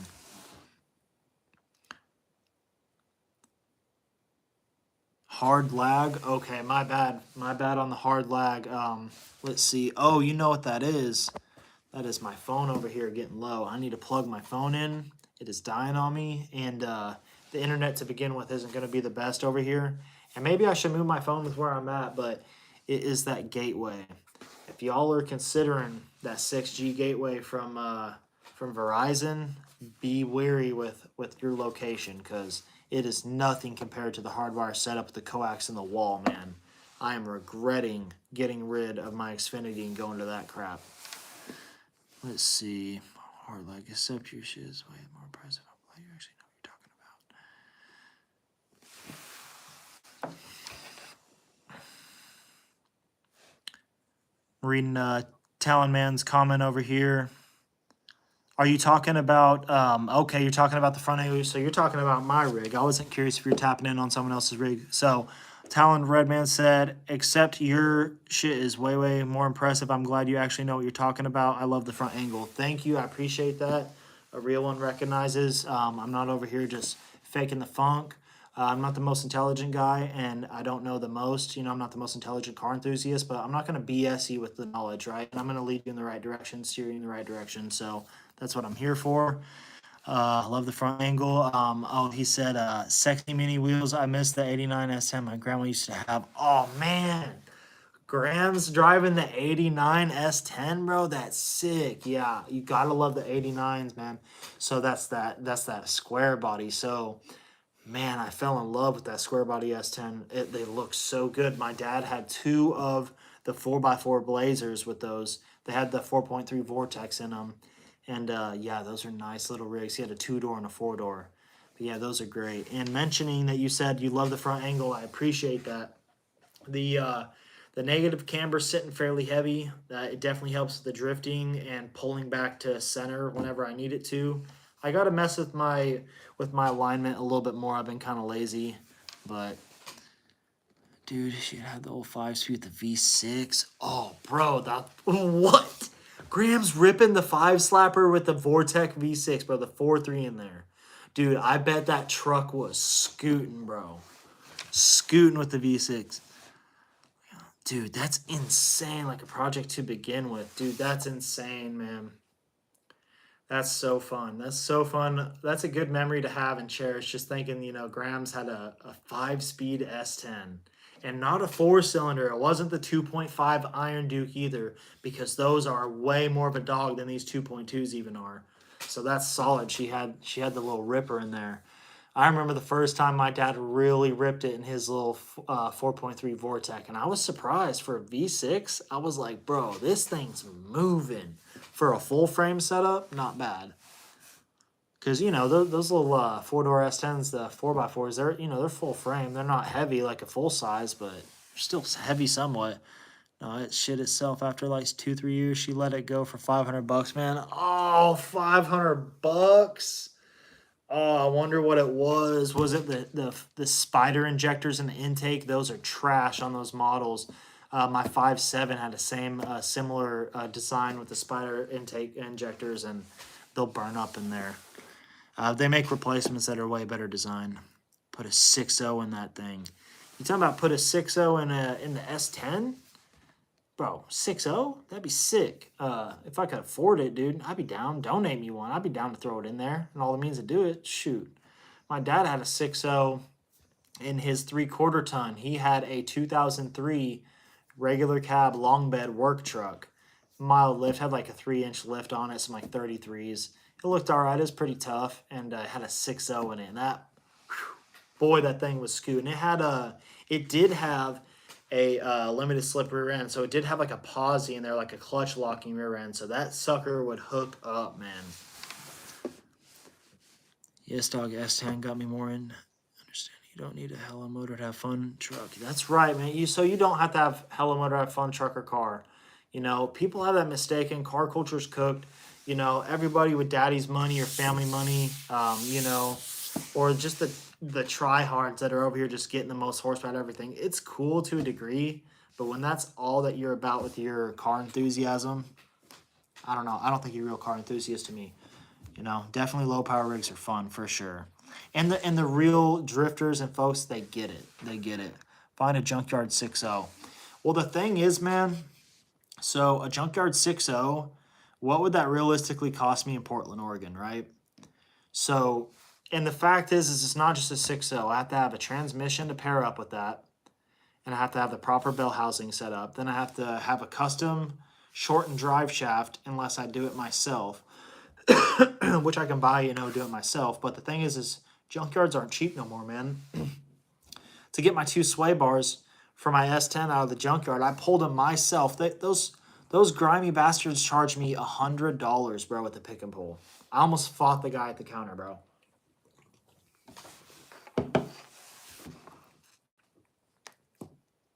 Funny you mentioned the 6.0, dude. That bought it off of us, threw it in a bigger LS, and I want to say there's a T56 trans in it. Sick. I'm not too familiar with that transmission setup, to be real with you. Kind of old school. I know just some of the basics. Let's see. Made a monster out of it. Cost you a fuck ton. Yeah, dude, it would cost me a fuck ton because not only are you doing the drivetrain setup, you have to worry about wiring harness. You have to make sure your pedals jive. I'm not doing a fucking automatic in there, so I got to make sure my clutch and all that shit's working. There is a lot to do with the V8 swap without a shop. I don't have a shop, man. Any shit I'm doing, it is in a parking lot somewhere, like it was back in high school. You know what I'm saying? I'm just kind of working with what I got, out in the road. But at least I got tools, though. At least I got tools. You got ups and downs in life. Garages come and go. Basically, the most common performance trans. Okay. Makes sense. So I'm old school, so I know, like the old 2-speed power glides, turbo 350s, turbo 400s, stuff like that. I'm running a T5 in my setup. Let's see. Performance trans bolts right up to a shit ton of engines. Okay. T50 something. Okay, I see what you're saying. Okay. I want to put that in a 6.0 in mine, though. I'm sure it would just hook right up. Oh, yeah, man. Oh, that would be sick. Yeah, performance transmissions, even if it is, so I will talk trash on automatic transmissions, but when they have shift kits in them and they are properly serviced, they do rip. And the buttery smoothness from an automatic trans, I can't deny that it is nice. It is nice, especially in a daily.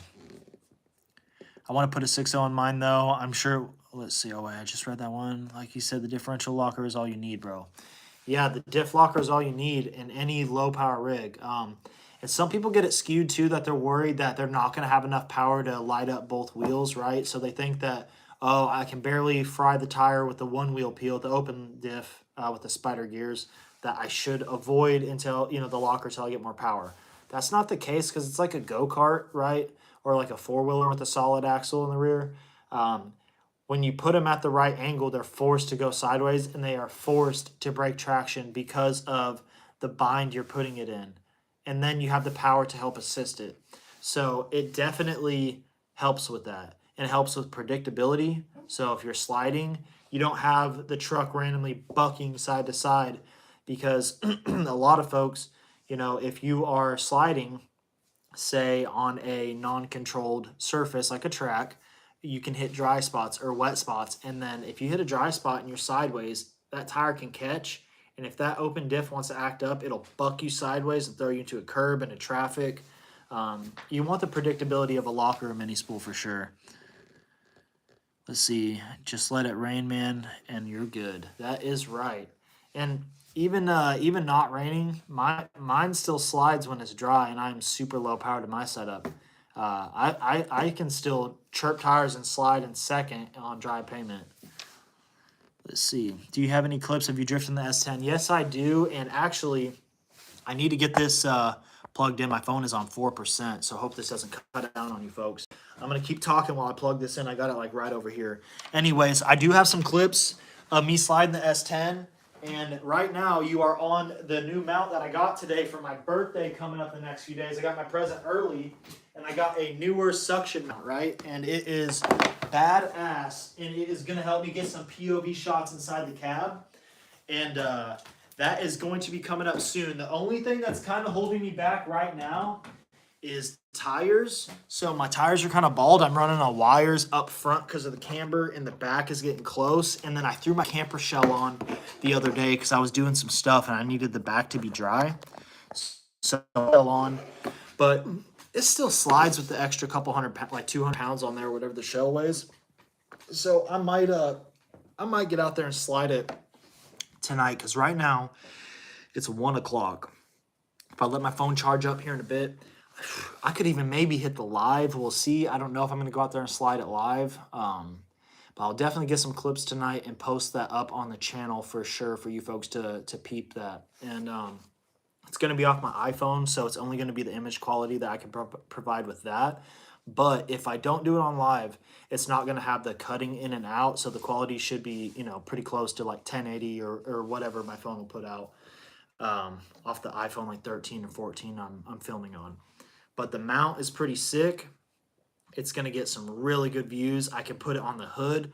Let me know in the comments, what's one of the first views you want to see me slide in the truck? I'm going to put it behind my head on the rear glass and try to get, me shifting and everything like that, steering the wheel. You can see outside the truck. I'm going to start with there.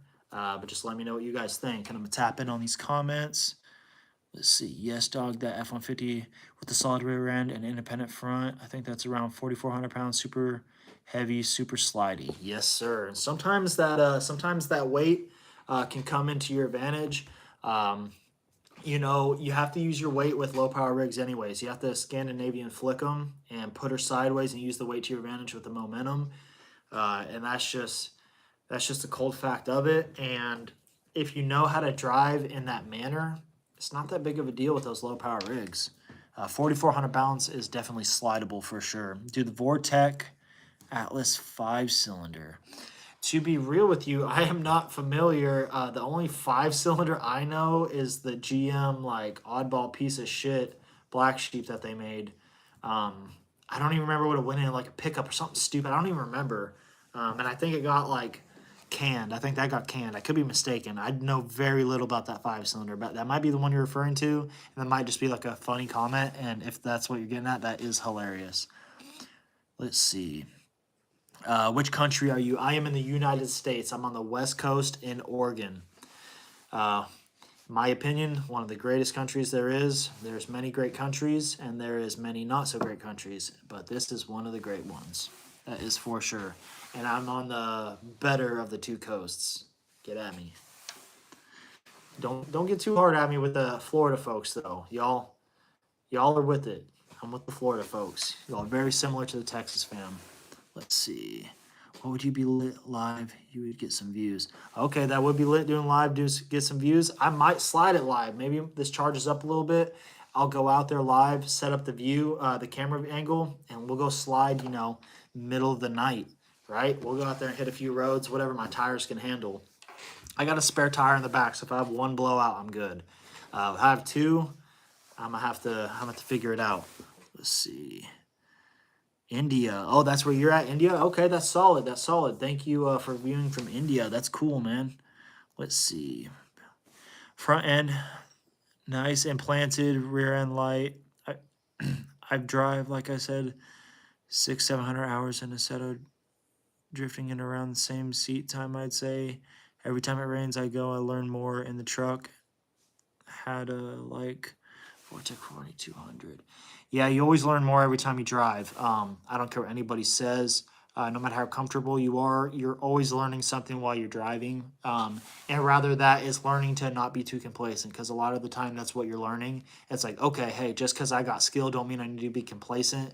I can mess around and fucking crack a room real quick and DB at a tire, ruin a night. Always can learn something with the seat time. That's for sure. I like that. I like you putting that out there. Mercury Cougar to begin with a 4.6 V8 that would eat up in the dry, but the truck's a little sketchy throwing it in the dry, but I'm getting there. Okay. There's a Mercury Cougar actually over in Portland. I had seen it's a white one. I think it's white or silver. And recently, I've peeped it months ago, right? Probably a year ago. And I saw it the other day, and it had a set of wheels on it, man. It looked pretty sick. Those Cougars are cool. definitely cool. Being so tall on the stock springs, I'm always afraid of that motherfucker rolling. Yeah, so I worry about that shit too sometimes. Even my truck, right? So I just have 4-inch lowering blocks on the rear. I've been cheap and I keep forgetting, like, not forgetting. I keep beating around the bush and not buying the lowering leafs, the 3-inch leafs, to put me in a full 7 in the rear. And I worry, about the body roll a little bit. But as long as you're not too tall, you'll be all right. And up in the tire pressure helps. So, quite a bit of tire pressure. You don't have to worry as much about grabbing that concrete as hard, digging in and flipping. But that shit can happen to a low center of gravity rig too. So, it's all scenario based. And a lot of that too has to do with driving, the surface you're driving on. If it is sketchy, if it's got potholes or anything that can catch the edge of your rim or something like that, be careful of that shit, folks, because some people don't know that you can literally flip a car that is not too tall, from just hitting, the wrong piece of concrete like that, hitting it sideways. Let's see. Okay, same comments. All right, man. Yeah, like, I don't know. I think that, honestly, sliding in the dry, it's such a different experience too. Like, it's fun, but it's such a faster pace, right? So it's cool, but it just doesn't give you that, like, as much relaxed time. Like, when you're whipping it, you're just a little bit, like, I'm not gonna say a little bit, you're so much more involved. Like, I don't know, I feel like you can just, like, when you're in the way, you can just take one hand off, you're just cruising, whatever. It's like you're still paying attention and having your steering input and all that, but it's so much more relaxed. Even your throttle input, you just sit there and blip the throttle and mess around, do what you want, have fun with it. you know. Driving in the dry is just like a whole different experience. But when you're shredding tires and they're smoking like that, when you're sideways, it's so much more fun. Let's see. Me and my girl are going to go to sleep, though. I'm a sub and watch for the lives. Be safe if you go sliding tonight, dog. Hey, I appreciate you tapping in. I appreciate you saying that, being safe. I hope you and your old lady sleep well, and you have a nice day at work tomorrow if you're going to work tomorrow. And y'all take care, and I will see you in the comments in the future videos. Bro, I throw the fuck out my 1500. The S10 should be good. Yeah, the S10's good. No, yeah, I don't worry about it too much. It's just some scenarios when I'm throwing it sideways on a road I'm not like super familiar with, right? And the concrete's kind of chewed up with these Portland roads. Sometimes it digs in kind of hard and it makes me like, oh shit, But I really don't ever worry about rolling my S10 because it is pretty low at this point, but that shit can happen, folks. Don't sit here and act like it can't. But, do I think that it ever will? No. That's why I haven't caged it, and I don't really plan to. I think maybe one day if I get sponsored and I get a cage sent out to me or something, or I get a good deal on one, I might TIG one up on the truck. But I want the weight reduction, so I think I'm just going to go, with like a harness bar in the back. Oh, and I've got 6-point harnesses, folks. I can dig them out. I got them up under my bed in a box. Some TRS, I believe, harnesses. Some gnarly ones. They went out of date. Just went out of date for a guy that like does like real track driving where they check the dates on that shit. And so he couldn't use them for his build. Some guy from like England or something like that. He's so cool, man. Super cool cat. I got a good deal. I got him for like $100, man. But I'll pull those out if you folks are interested. But hopefully they will jive up with my stock seat. That's the plan. So my last S10 had the same seat set up, the bench seat. And then I went with Corbu fixed back bucket seats, which I liked. But I didn't pay attention to how wide they were, the size. I think they were large and not extra large. So they were just a hair tight. They were still doable, just none of the big homies or anyone's riding in the vehicle. You know what I'm saying? It's just they're sitting there flexing the fibers out of the chair, and I'm like, bro, don't crack my seat. I had 5-point harnesses in that one. It was red on red with a little bit of black. Looked pretty good in the red S10. But I don't know that I want to do bucket seats in this one because I'm trying to go as budget as possible in some aspects, and the interior is one of them. And I don't know. I like the way the NRG Prismas look. The Prismas and the Prisma Ultras would look pretty sick in there.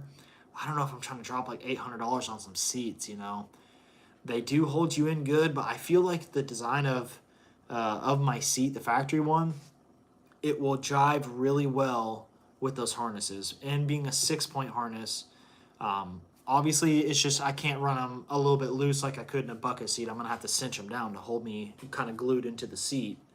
But, I think it's going to work out pretty good. We're going to see. I don't know that it's even been done before. I don't think it's ever been done before and recorded, at least. So we're gonna check the internet about that to see, make sure that hopefully I am the first one recording that. That'd be kind of cool. Be a first to do something like that, especially on the S10, which is a fairly common platform to modify. But anyways, that's the game plan with those harnesses. Let's see. We are going, man, this lives went for quite a while. I am not mad at it. I've got 3 likes and 2 viewers right now. Hey, W to the viewers right now. I appreciate y'all keeping me going. This is very motivating, and I'm going to get some sliding videos here later. And leave down in the comments below, do you think that I should do some sliding videos live? Or should I do them, and edit them myself just a little bit? I'm not too big of an editor, but should I do some video mashups or some little clips throwing in some music? Or do you guys prefer just the raw footage of inside the cab with like the engine roaring and the gear shifting and stuff like that, right? Let me know what you think. Dropping some money on a bucket seat would definitely be worth it for your safety. Yeah, so safety with bucket seats for sure. I agree with that one. I am 100% with safety, right? And so the last bucket seats I had, I did feel safer in them because like they definitely held me in. They were full on like fixed Corbu bucket seats. But I feel like, I don't know. I feel like if you are really in the shit, you're in the mix, you're wrecking. I really feel like the seat itself isn't going to do very much. With that being said, I could be wrong, but I feel like, and the only thing is with the bucket seat, when you're committed to a fixed back bucket seat like that, there's arguments, and it's basically it's going with what I plan to do, is that you have to have a cage if you're going to do bucket seats, right? There's the argument that, oh, if you're in a fixed back, and you wreck and you're harnessed in, that you're going to break your back, you're going to fold yourself over, kill yourself, right? I almost look at it like if you're rolled over and your roof caves in that fucking hard, you are in a mess already.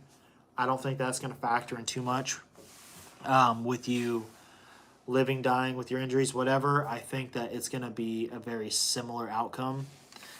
Scenario based, obviously, is going to make things. Let's see. Oh, you gave me a like. I appreciate you giving me a like. Whoever did the comment and the like, I appreciate that.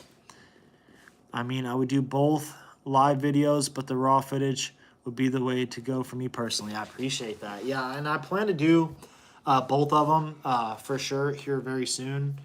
Just definitely want to put that out there to kind of, get some interaction, engagement, see what you guys think, get your 2 cents, and kind of get an overall just grasp of what people like, over other, people.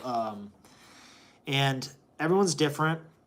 I personally like the raw footage myself too, right? I don't think that most of the car content should be mashed over with music like it is. The shorts kind of has a place for the music. I think it's vibey, kind of catchy, kind of gets views. I think it's definitely a good vibe. But I'm definitely going to take your advice on that for sure. And I'm going to do inside the cab with, no music with it ripping. And you guys are going to see how slow the S10 really is. But I had nothing but smiles in that cab, bro. I'm telling you what. And another thing too, folks, is when you know and you openly admit what you have is slow, okay, it changes the game. Because it's a different story if you're like one of those like tryhards, like a Honda boy or whatever, which I'm not hating on Honda guys, like, because I'm big into Hondas and JDM. But the folks that are just out here just like, faking it till they make it, it just, you can see right through it. It's just, I'm not even gonna dig too deep into that. I'm gonna get off topic. So let's see the videos about the HP tuners. Did I even get the tune wrote on here? No, I didn't. I got sidetracked and just sitting here talking bullshitting with you folks. But that's okay. I do plan. I'll probably just hop off and when I'm not distracted, I'll do this tune because I want to make sure I don't do anything I don't want on there before I ride it to my truck semi-permanently. You know what I'm saying? Before I go do a rip. And yeah, I'll do that off film and probably before I do the suction mount setup, because I do want to lower the RPM so when I'm hitting that rev limiter, I'm not peaking it up into unsafe zone where I'm not using any power, you know. I don't know if I want to pull any of my spark, my advanced timing advance out. I'm not quite sure how crazy I want to go with my pops and bangs tune. The two-step, I'm not going to go too crazy with it because I don't want any like reliability issues. But it's going to be pretty gnarly, and I will do a video on that, on the difference. I need to get a mic too. I need to look into a mic that I can hook up with my setup that'll work to get some good quality to where, you know, it's helping dampen the sound a little bit, where it has, you know, like the little foam cover or something, or the fuzzy one to where it's not getting, you know, the wind or any type of abnormal noises messing with the quality of the sound. So hopefully in the near future I get that going too, so you can get some more engine roar noises, some induction roar. Let's see. I'm late, but what are we talking about the S10, and is it a V6? No, it is a 2.2 liter. It is not the 4.3 Vortec. Hopefully that doesn't hurt your heart over here. Hope you still keep watching. But yeah, we are tuning on the 2.2 liter 5-speed, and it is a drift truck. It is a daily drift truck at that. Let me see if I missed any other comments. I know mine is slow, but like you said, it's miles per hour. That is right. That was from, oh yeah, it's from Old Wallace right here. Okay, yeah, that's right, yeah. You know, it's all about the miles per gallon, man. I don't care how slow something is. If you're having fun in it, then that's what matters. Because I've had my V8s that are, you know, high horsepower and a lot of fun. You're not smiling at the gas pump every 2 days, filling up, you know, 35 gallons of fuel, 30 gallons of fuel, whatever, at the cost that the Pacific Northwest is taxing, right? You're not smiling at that point. Definitely like my four-banger. But don't get me wrong, folks. I'm not sitting here bashing high-power rigs, V8s, or nothing like that, because I do love my high-power rigs, and I will build another one eventually. And when that day comes, I don't even know what it's going to be, man. I mean, obviously I'm going to have one in my 4x4, but we're talking about like street rods, hot rod setup. I don't even know. I'm an old-school, small-block Chevy kind of guy. I think that'd be sick. I'm more biased towards going with that versus an LS, but I know an LS is going to be way more efficient and a better route to go. But I'm stubborn. Why do you think I'm sitting here, you know, modifying and tuning a 2.2 liter for minimal gains, right? Not minimal, folks. Minimal in some people's eyes as a whole with the horsepower numbers, but when you're doing them comparatively to the stock numbers, it's actually pretty good gains, and they're respectable. Or else I wouldn't be wasting my money on it. I wouldn't spend my money on it if it wasn't respectable gains, you know. Let's see. I'm late. Bro, Oklahoma's gas prices are like $2.20. I'm happy with it. Yeah, dude. So that's one thing when I went back to Oklahoma working for Caterpillar for that time. It was like 6 months going back there. I forgot how great the gas prices were, and it was amazing. Granted, I was in that little Jeep. It was a 2.5, you know. But it wasn't the best on gas, but it helped, man. It helped having that low prices here. Gas is like $4.50, bro. $4.50. At somewhere, if you're lucky, if you go to like VP or somewhere and you're paying attention, you get it for like $3.99. If you're not paying attention, you can get effed over for like $5 a gallon here, easy.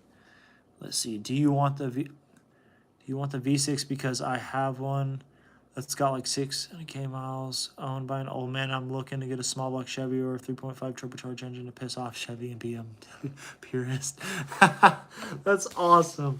Honestly, depends where you are located. Let's see, Jarrett Hogan, that V6 depends where you're located. If you were located close, that is something I may consider. But the only thing is with the 4.3 is there is a lot more that you have to do to get it to jive in the 2.2 setup, right? So it's not as like a quick swap as a lot of people would think it would be, but it's not the worst thing, you know, to be done on these S10s. It could be a lot harder of a swap. So I will keep it in mind if you are, you know, local to where I'm at, I may consider that, throw up my storage unit, but let's see. Truck is in Arizona. Oh, I've got in-laws. Or not in-laws, but I've got family, my girlfriend's family over there, in-laws family as well in Arizona. That's a little far for me, so I'm gonna have to say politely no thank you, but that is the like one of the nicest things I've ever had someone ever say. Like that is like top tier, like offering me a 4.6 or 4.3 V6 Vortec, bro. Props. Bro, anyone that is watching this now or in the future, W to old boy right here, Jarrett Hogan. That's awesome, man. That's A1 of you to even offer something like that. That's cool, man. That's cool. Not many real people are like that nowadays, you know. But I'm tuning the 2.2 by choice. It has quite a bit of bolt-ons, and I will make it, you know, a little fancier, nicer to where it looks as good as it performs, right? And that's the plan. I know my S10's looking kind of raggedy, folks. Little backstory, you know, I'm a fabricator welder by trade, so doing, you know, blue collar work, it's my daily. Neglected a lot, not mechanically, but physically inside the cab, like my seat's dirty, whatever, you know, I've got the carpet ripped out, this and that, fixing the rust in there, and it just doesn't look the best, kind of got neglected. So I got to spice up the truck and make it look as good as it performs. I'm in the military, so the poor thing is just sitting. Oh, that's a sad. Hey, thank you for your service. Much appreciated. What branch are you in? I did welding for the branch for the Navy over at Pacific Northwest. PSNS, man. PSNS. My brain's all over the place right now. At PSNS, working on the aircraft carriers out there for quite a while. Love doing that work. But I really want to double up and say I appreciate your service. There's more people that need to join and be good-minded enlisted folks, because you know not everyone has their head in the right place. Most of the enlisted folks do, of course, but I really appreciate you. It means the most. Let's see, bro. You just have your in-laws. See if they can go get it. So it's not my in-laws that live there. So they live up in Washington, but it is. Some of their family that live there, so like some of their sisters, brothers, right? I could have somebody get it, but the thing is cost effectiveness, right? So like as far as being cost effective, getting it and bringing it here, unless I happen to have somebody like en route be able to just bring it to me, it wouldn't really be cost effective for me to get. And I hate to have to say that. That's just the reality of it. Because I would totally I would be scooping that sucker up, even if I wasn't planning on putting it in the truck right away. I would for sure be scooping it up if it was, you know, if I had the means to do so easily. I'll take weld work on my 95 Ford Centurion in exchange for a 96 S10, and I'm in the Navy. Ooh, I might take you up on that. What type of welding work do you need done? Is it body welding work? Diff welding, what are you talking about? Are you talking about crazy welding work? You know, are we talking about some crazy TIG over here? Are we talking just some basic MIG stuff on the body? I used to weld, but it was pipe fitting. Oh, that's solid. Yeah, pipe fitting is where it's at. There's some good money in pipe fitting. I'm honestly trying to get out of welding myself. Kind of really boring to me now. I think that it is a good trade to have and a great trade for a lot of people that are willing to travel. But if you're not willing to travel and do those contracts and have your resume look like a couple months here, whatever, to chase the big bucks in per diem, I don't know. It's just not the field for me. I feel like anymore at my age, I'm just kind of growing out of it. But it's a good thing to know for working on vehicles, though. I need body, so you need body work. What type of body work? Is it custom or is it repair? And is it nasty repair on like a bunch of rust? And where's it located? Because that's a whole nother thing. I can't even consider it if it's too far away. It's something I can't consider. But if it is possibly local to me in the realm of driving to, realistically, I might entertain that depending on circumstances.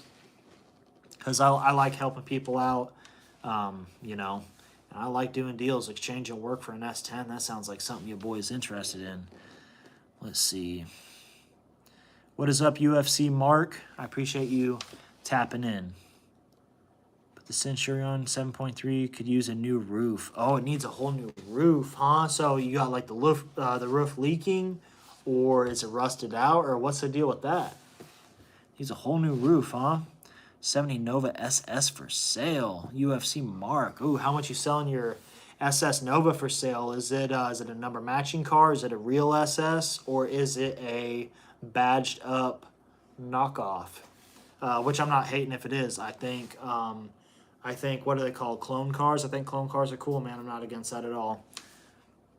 Definitely curious though if it is a number matching and if it is a real SS or not. Speaking of the SSs, you gotta love them on the S10s. Even though I feel like they could have done a little bit better on the S10s with the SS platform or the SS trim package, I should say. It's not the model. I think they should have done a little bit better. You know, like Cyclone Typhoon setup. A little better, in my opinion. UFC is where it's located. UFC. Hang on, let me rack my brain. UFC where it's located. Why is that not registering in my head? Real 100% original 2-owner title, all show ready. Oh, nice.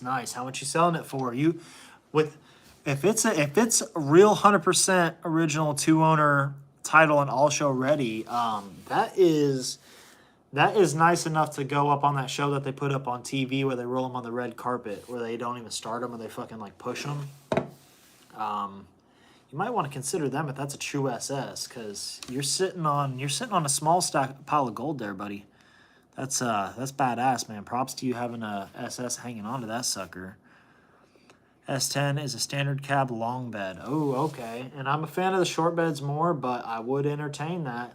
Definitely would entertain that. So Miami Beach. Oh, that's the location. Okay. Is that... Let's see, long bed. Too far for me. Yeah, too far. Yeah, Barrett Jackson. That's what I was thinking about. Barrett Jackson. It didn't come on the top of my head. I only watched it a little bit here and there, but that's what I was referring to is Barrett Jackson. I think it's cool seeing, the stock rigs or the lightly modified or tastefully modified rigs going there and just see what they go for. Sometimes you'd be surprised how low or how expensive just like a mid-90s model truck or something would go for. It's kind of cool to see. I'd rather let public have it, man, than an auction. Oh, man, dude, that is solid. I like your viewpoint on that. That is very cool. And I respect that. So I definitely think that is a good way to go about it. At the end of the day, though, you do have to consider, if you're not hooking up somebody in your family or something like that, right? If you're not doing a deed to that tier with getting rid of that car, why not try to get the most out of it? I'm kind of curious. Are you worried about it going to a non-car purist that's going to like put wheels on it and paint it? Or are you, it's not going to keep it like a true SS look? Or like what's the thought process behind you not wanting to sell it at like Barrett Jackson or something like that? Or is it the initial cost that you have to like pay to get into a place like that or trailer it there? Because I know that's, not feasible for a lot of people or a pain in the ass or too expensive to do, right? I was kind of curious on your thought process on that. My family has some interesting vehicles, to say the least. I have a 1952 British double-decker bus. Oh, dude, a double-decker bus. So there's one in Portland somewhere I see every once in a while. I don't even know where it's by. And it's a double-decker, and I always think about if that thing was renovated like an RV, cruising around, double-decker, sick. A 2-story bus as like a home on wheels. I did the RV thing for a little while, me and my old lady, for over a year. I want to say it was, I think almost 2 years we did it, traveling, welding, and stuff like that, pulling the old Jeep Wrangler behind us, the YJ. And it was a good time, but a double-decker would be sick. If you had the money to renovate something that big, it's almost twice the size, right? But that's cool having that double-decker in a 52, you said. That's old school. That's what it is, and it's like a 66. But anyways, get back to that double-decker bus, because I like that comment. That's very interesting, and I like how you put that there. Does it run and drive? I'm curious. And if it doesn't, do you plan to get it running and driving? Do you plan to renovate it, or does the thing just sit out back, or is it already renovated? I'm kind of curious. Like 36 other vehicles. 36? Okay. I'm very curious if if you're coming from money over here or like junkyard status. You talking 36 cars of hoarding or 36 cars of like your folks got money or something. That's awesome, man. And if that's too private of a question, that's cool. You don't have to answer that. That's solid. But either way, that's cool. Even if it's 36 junk cars, I'm all about that, bro. I'm all about the having multiple cars. 500 Cadillac and it's already renovated. Oh, okay. They all run. Sick. That's cool. They're living the life, man. I hope one of these days I get up there to where I can have so many vehicles. The most I've ever had at a time is like 3. But I think, man, having like over like, I don't know, like 10 cars like that, man, that's like a man's dream. A real car enthusiast dream, having that many vehicles.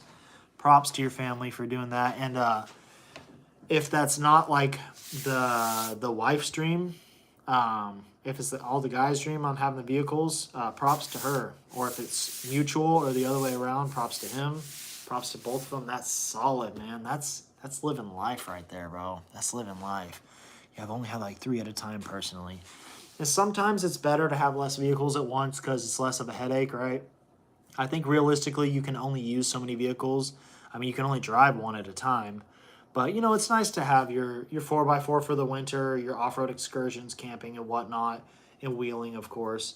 And then, you know, you want to have your daily, and you want to have like some kind of two-wheel drive performance setup. At least 3, I think, is respectable.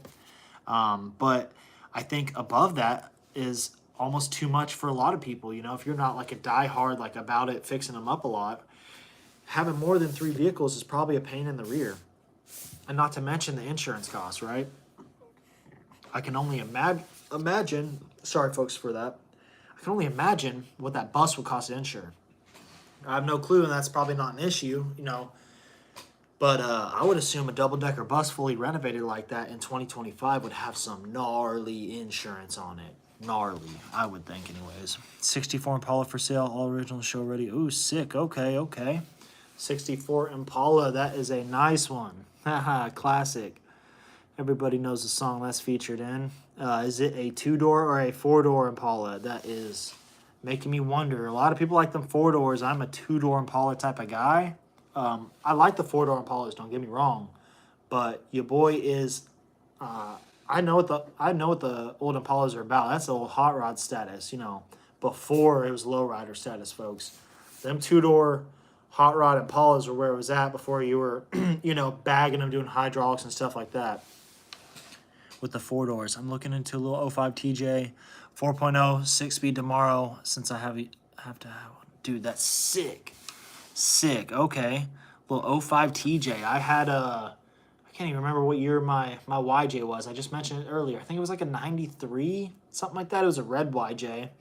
But Jeeps are awesome, man. Jeeps are sick. I towed that thing behind my RV for quite a while, and it held up well. 85 Blazer for sale. 107K. I had an 85 Blazer. Didn't get that much out of it. I got like wrecked out of my Blazer. Got like 7,500 insurance paid out, something like that, and then parted it out after. 107K. That's wild for a square body Blazer. I could maybe understand like the OG Blazer, like the full convertible setup, the round body. I don't know about a square body at 80. I mean, maybe if it's built, maybe if it's on 1 tons and you are fully locked out, electric lockers, air lockers, you know, you're totally rigged out. Yeah, 107, I can understand for sure in today's time. 2-door. Nice. That Impala's a 2-door. Sick. That's my preference. That's awesome. 2-door's way better for Impala, Bel Air, Cadillac. I agree. I'm a big 2-door guy. A lot of folks like their extended cabs, 4-doors. I do as well. Not as much as the 2-doors. They're just not as sporty. You know, 2-doors are way sportier. Is it a 4-link? Yeah, I am curious what the setup is. Yeah, I'm definitely curious if it's linked out. Definitely wondering what UFC Mark's going to respond to on that. Oh, and I'm sure you are referring to UFC Mark's comment with the 4-link, I'm pretty sure. But if for some reason you were asking if my truck was 4-linked, it is not. It's running leaf springs, and I don't plan to do to do a 4-link setup or trophy truck. It's a 4-link or trophy truck. Oh, Jared must have looked at the picture or something because he's asking kind of specific questions like 4-link or trophy truck. So he must have peeped the one that UFC Mark was putting up, I'm assuming. Oh wait, are you referring to the 85 K5 Blazer? It is the one that Mark put up, the Blazer, like a pre-runner setup? I haven't seen it. Okay, you haven't seen it? All right. I was curious if with when you said trophy truck, I thought maybe you were referring to UFC Mark's comment about his 85 Blazer. I didn't know if that's what you were meaning. I just lived in the racing. Oh, okay. Sick. Yeah, man, that's where it's at. That's a life to live, the car culture. That's where it's at, Rather it's motorsports with dirt bikes, I don't care. Any type of motorsports you're into, wheeling, anything, just having fun sliding, even if it's go-karts, ATVs. Man, that's the life to live. I don't throw shade or hate on anyone that likes sports, ball sports, anything like that, or they like to chill, watch TV. I like to play my retro games, chill, be lazy and stuff too. But cars is where it's at with the hobbies. But yeah, the Blazer. Okay.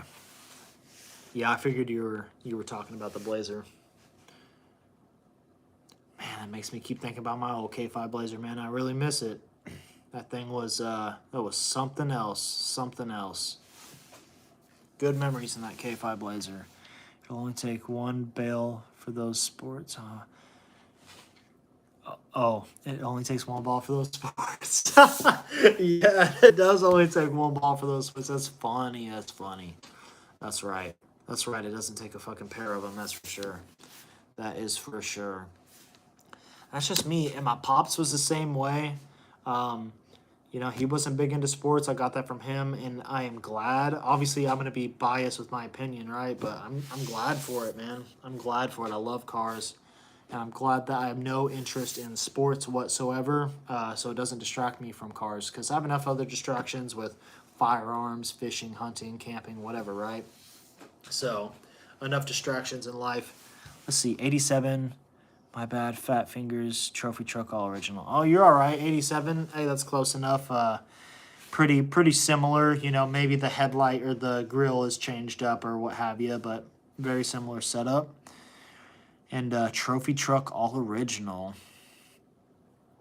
I'm kind of curious on that now because you're mentioning all these vehicles for sale, but that one you said 87, but you said it's a trophy truck all original. Trophy trucks are never all original. So what do you mean by that? I am curious.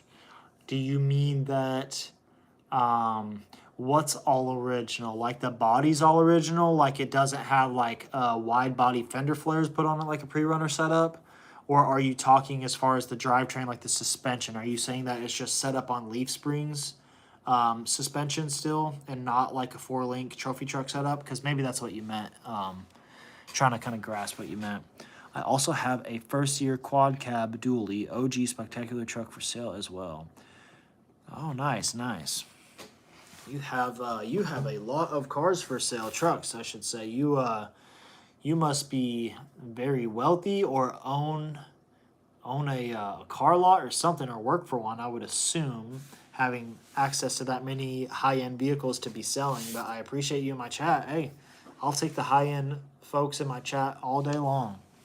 It's like Mint 400 setup or Baja 1000. Oh, that's sick. Okay. So it's totally set up. Nice. That's cool.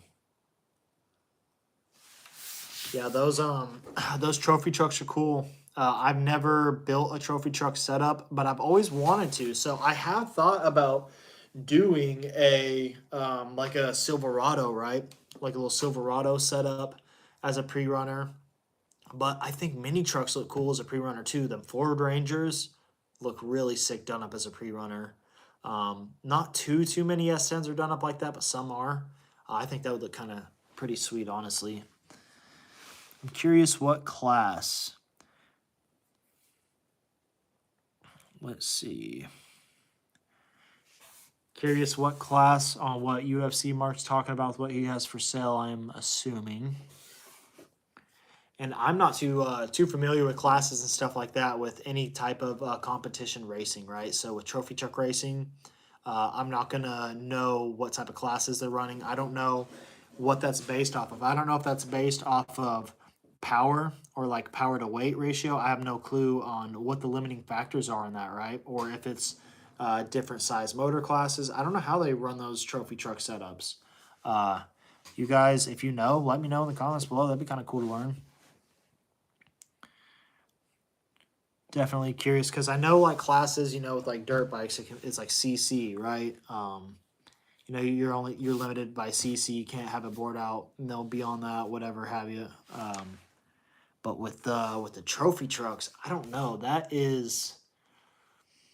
I would assume it has to do with the power to weight ratio. I would think off the top of my head. I have to look that up though. I'm gonna get some info on that later and just kind of fill myself in because with competition racing, there's so many types of competition racing going on nowadays.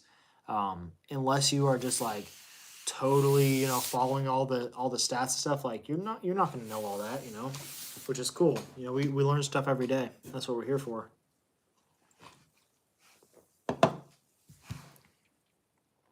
All right, folks. Well, I've been sitting here for about an hour and a half. I'm probably going to cut the chat off the live, and I am going to see if I want to go out to the truck, try out the new suction mount, and get some drifting videos. I'm probably going to do those off of live for connection reasons. Hopefully, it'll be better quality if I do it that way and upload it later. And then I can do a little bit of editing if I need to. But hopefully, you guys enjoyed sitting here chatting. I appreciate anybody that has liked, commented especially. Give me a subscribe if you haven't already. It's very much appreciated with the small channel. And I hope to see you folks in the comments of my videos, whether it is a live, a short, or a longer form video, right? So you folks take care. You be safe out there sliding your rigs, and I will catch you in the next one.